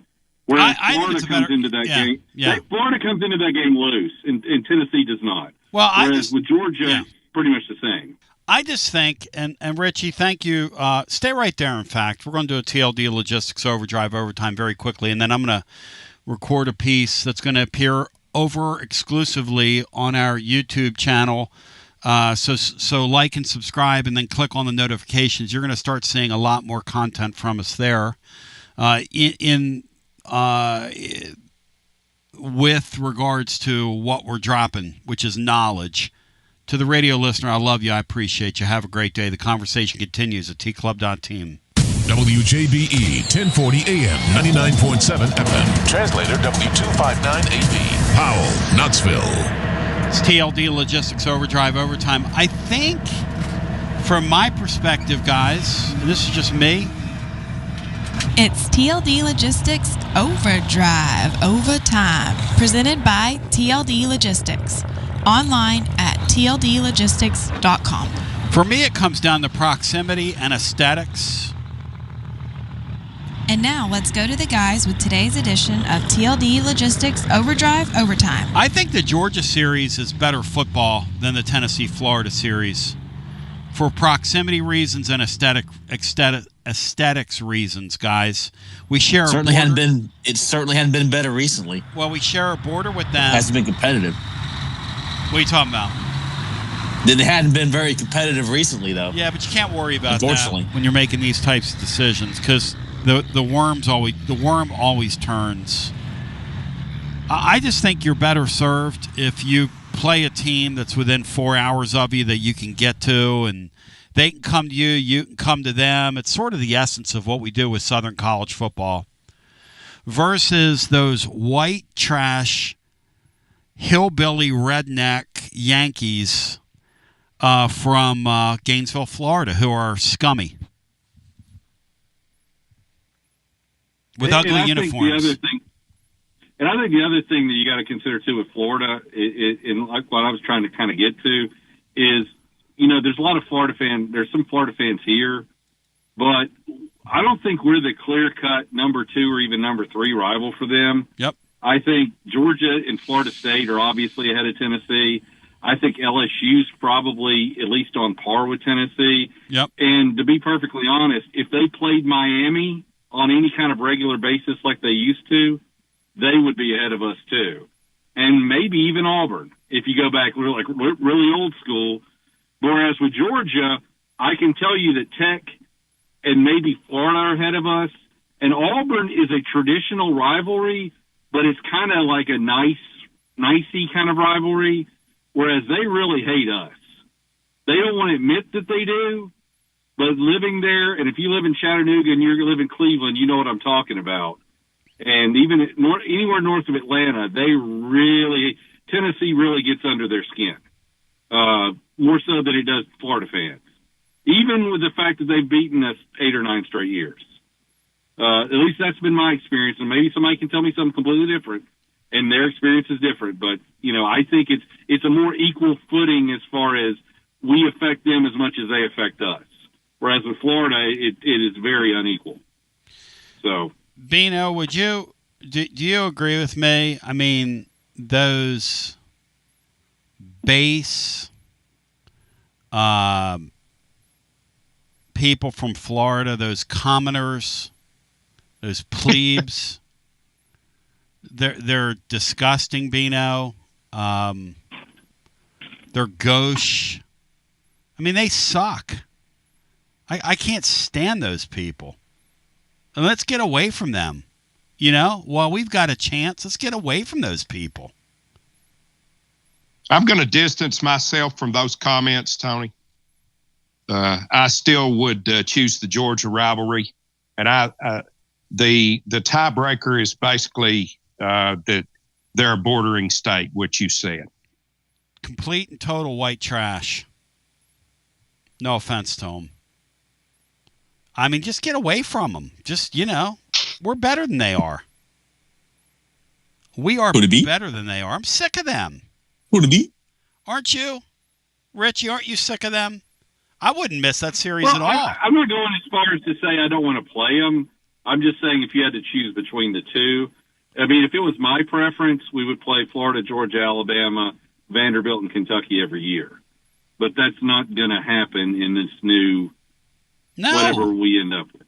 No. And so, if you have to choose, and also recruiting too, I think it helps you more in recruiting to play Georgia than it does to play Florida. and because of how much you recruit in Georgia. No question. Tennessee recruited fine. Tennessee recruited fine in Florida in the 80s, even when we didn't play them. That's right. And so, you know, and you look back, Coach Majors was real smart about this in the early 80s, if you noticed. The years that we didn't play Georgia, we played Georgia Tech just about every year. And I don't think that was like a coincidence or just some sort of random thing. I think he knew, and obviously Coach Fulmer knew how important that was in recruiting, and I still think it is. I still think that's the one state outside of Tennessee that Tennessee has to recruit well if they want to compete for championships, and I think it helps to play Georgia to do that. Thank you, Richie. Great phone call. Excellent. You give me a choice. I take the Georgia game over the Florida game. It's just a better football game. It's a better rivalry. It's aesthetically pleasing. It's closer for the fans to drive. It's a more intriguing down through the years game. Florida's uniforms are ugly, and their fans are ugly, and they're a bunch of damn misplaced Yankees that act like a bunch of New York sports fans. F them and the horse they rode in on. And I don't mean any disrespect toward them when I say any of that. They're a bunch of classless POSs is what they are. They're not even real sports fans. I mean, Brian, they don't even sell out their basketball arena. How many national championships, Brian, have they won? How many times has Georgia sold out their basketball arena, Tone, if you're going to go there? Brian, Georgia doesn't care about basketball. How many Final Fours has Florida been to, Brian? In the last 25 years? You probably would need both hands. Okay, well, I haven't seen a place that doesn't. Their damn arena still smells like chlorine. But we ain't talking about basketball though. We're talking about football. We talking about You're gonna play them in basketball every year regardless. We talking about practice. And he's on a roll. He's on a roll, Brownie. And what is the best practice, Bino? The best practice would be to play Georgia, right? Once you think about it. I would keep Georgia, Tony. Yes, I think that series means more to Tennessee in all the ways that you and Richie both mentioned. It's a better series. Better series. Brian's doing the recency bias thing, which is fine. But Bino told me when Saban was at Alabama, eventually the worm's going to turn. You're wanting to get out of the Alabama series. I learned from that. I learned from Bino. I freed my mind, you know. My friends at VIP Play, I'm going to talk with Killer Kowalski here coming up. You're not going to hear it, but trust me, it's going to be tremendous. You will see it later on today on our YouTube channel. Like and subscribe over there. I mean, we haven't even tried to do anything with it. We have a couple thousand subscribers, which is a good number, but we would like to grow that. So here's the deal. VIP Play, they have released lines for all 12 Tennessee football games. The only sports book in the state that have done so. Also, they're the first sports book in the state that is accepting wagers on all look-ahead lines on vol football. Bino, why do you think with the NFL all lines are basically up? You can bet on anything, but it's not the case in college football. I'm going to ask Killer Kowalski that. Do you think that they do not want to expose themselves on the unpredictable nature of college football? Is that what we have? No, absolutely, Tony. They always feel like they have a better handle on NFL football and the personnel in NFL football than they do at any college level. Go claim your VIP Play welcome bonus. Maybe you could jump in there and grab a great wager on major college football right now with the Vols. All 12 of those lines up there in the specials tab. You go over to the specials tab, you'll see you can go ahead and place a bet right now on the Oklahoma game, on the Florida game, whatever's calling your name. When you make your first bet of $5 or more, you get $100 in bonus bets instantly. The promo code to use is TNTony. That's TNTony. And several of you have, and thank you for the wonderful support. Remember, they also have, you can bet on all 17 of the Tennessee Titan games. 200 leagues are live, various bet types, props, and options. With the Open coming up in golf, you have a chance to bet on that. If you have a bet in mind, can't find it at your sports book, reach out to Killer Kowalski. And if it is a compliant event or bet type in the state of Tennessee, they're going to accommodate you. That's why everybody gets treated like a VIP at VIP Play. If you have a gambling problem, 800-889-9789, 21 and over, located in the great state of Tennessee to place a bet. And let's go back to our phones. And we'll get a couple more calls in on our TLD Logistics Overdrive Overtime. Then I got to get out of here because I'm talking to him at 1:30 Eastern Time. Hi, welcome in. You're on the air. Hey, what's up, Tony? Joshy boy. Wings. My first question for you guys is, great conversation today, by the way. So you guys don't think they are going to go to 9 games in the SEC? I just get a feeling from the reporting around it, talking to people that are trying to stay as informed on this thing again. Sankey today, he sounds to me like he's staying at 8. Bino, I'm not going to take an official stance, but he sounds to me like they're staying at 8. You never know what they're going to do, because if a network comes to them and makes it rain on them for a 9th game, Josh, they'll do that. I think next year, if you put a gun to my head, it's going to be an 8-game league schedule in 2026. Bino, where are you?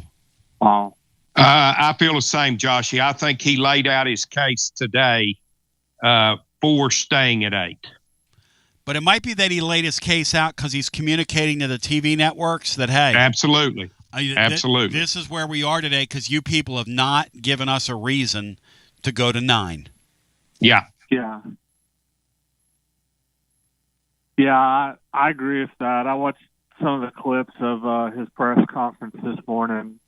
And so what do you guys think about all the balls being selected in day 1 last night of the MLB Draft? What was it, 9 total? I'd say Tony had some pretty good talent on his team this year. Yeah, he did. You know? Oh, yeah. I'll tell you what, Sure. St. Louis Cardinals had a pretty good night last night, in my humble opinion. My Phillies, I love Gage Wood, guys. Bino, I think Gage Wood's going to be a very good Major League pitcher. You think he might be able to help you guys, like, right away as a bullpen piece, like, late in the season? Like when Mike Leake was drafted out of Arizona State, when the Redlegs just plugged him in the second half of the year and he pitched well. I don't know about that. I'll tell you this about him, though. He's a damn competitor with really good stuff. He is. Really good. And I saw what Tony said about him last night. Tony said, hey, that's a kid didn't back down from anybody. And Tony was very complimentary of a lot of those SEC players that went last night. The Tennessee reliever, Snead Bino, that went late, Tony said he thinks that he ought to get a chance to start for the Angels. You think Tony really believes that, Bino? I think we've seen that Tony's pretty forthright in everything that he says. He certainly is on your show. Now, I don't know if he changes a little bit on a national scale, but Joshy, I just think that yesterday's just a tremendous testament and recruiting tool for Tennessee baseball. No doubt. Oh, yeah, for sure. Hey, Tony, something Tony Vols would make a really good profession in after he's done with coaching as an analyst, and we've seen it the past few years on the draft. He does a really good job breaking it down as a guest on that. He's incredible. When he comes on Thursday, I am going to do 2 things. Can I see the hat, please, sweetie? I'm going to bust his stones for that hat he wore to UFC. And then I'm going to compliment him like no other for his appearance. Yeah. Joshy boy, you're the man. Hey, Tone. You there? Yes, sir. Go ahead. Did you see where he and Will Compton and company got mooned the other night by Derek Lewis? No doubt about it. Yeah. Thank you, brother. I want to share with you the hat that Tony had on. Those of you that are watching on YouTube right now, and I want you to tell me what this is. Bino, your thoughts on that hat that man's wearing? It was fantastic, Tony. Looked good on him. It's got every color in it. It's got like fuchsia in it. Bri, would you rock that hat next time you go out, say, to Lakeshore Park? Would you rock that hat, Bri? I don't wear hats much anymore. You ought to think about it, Bri. If you rock that hat at Lakeshore Park, you'd probably have 5 women clawing at you by the time. Of course, I don't go to Lakeshore Park either. Why is that, Bri?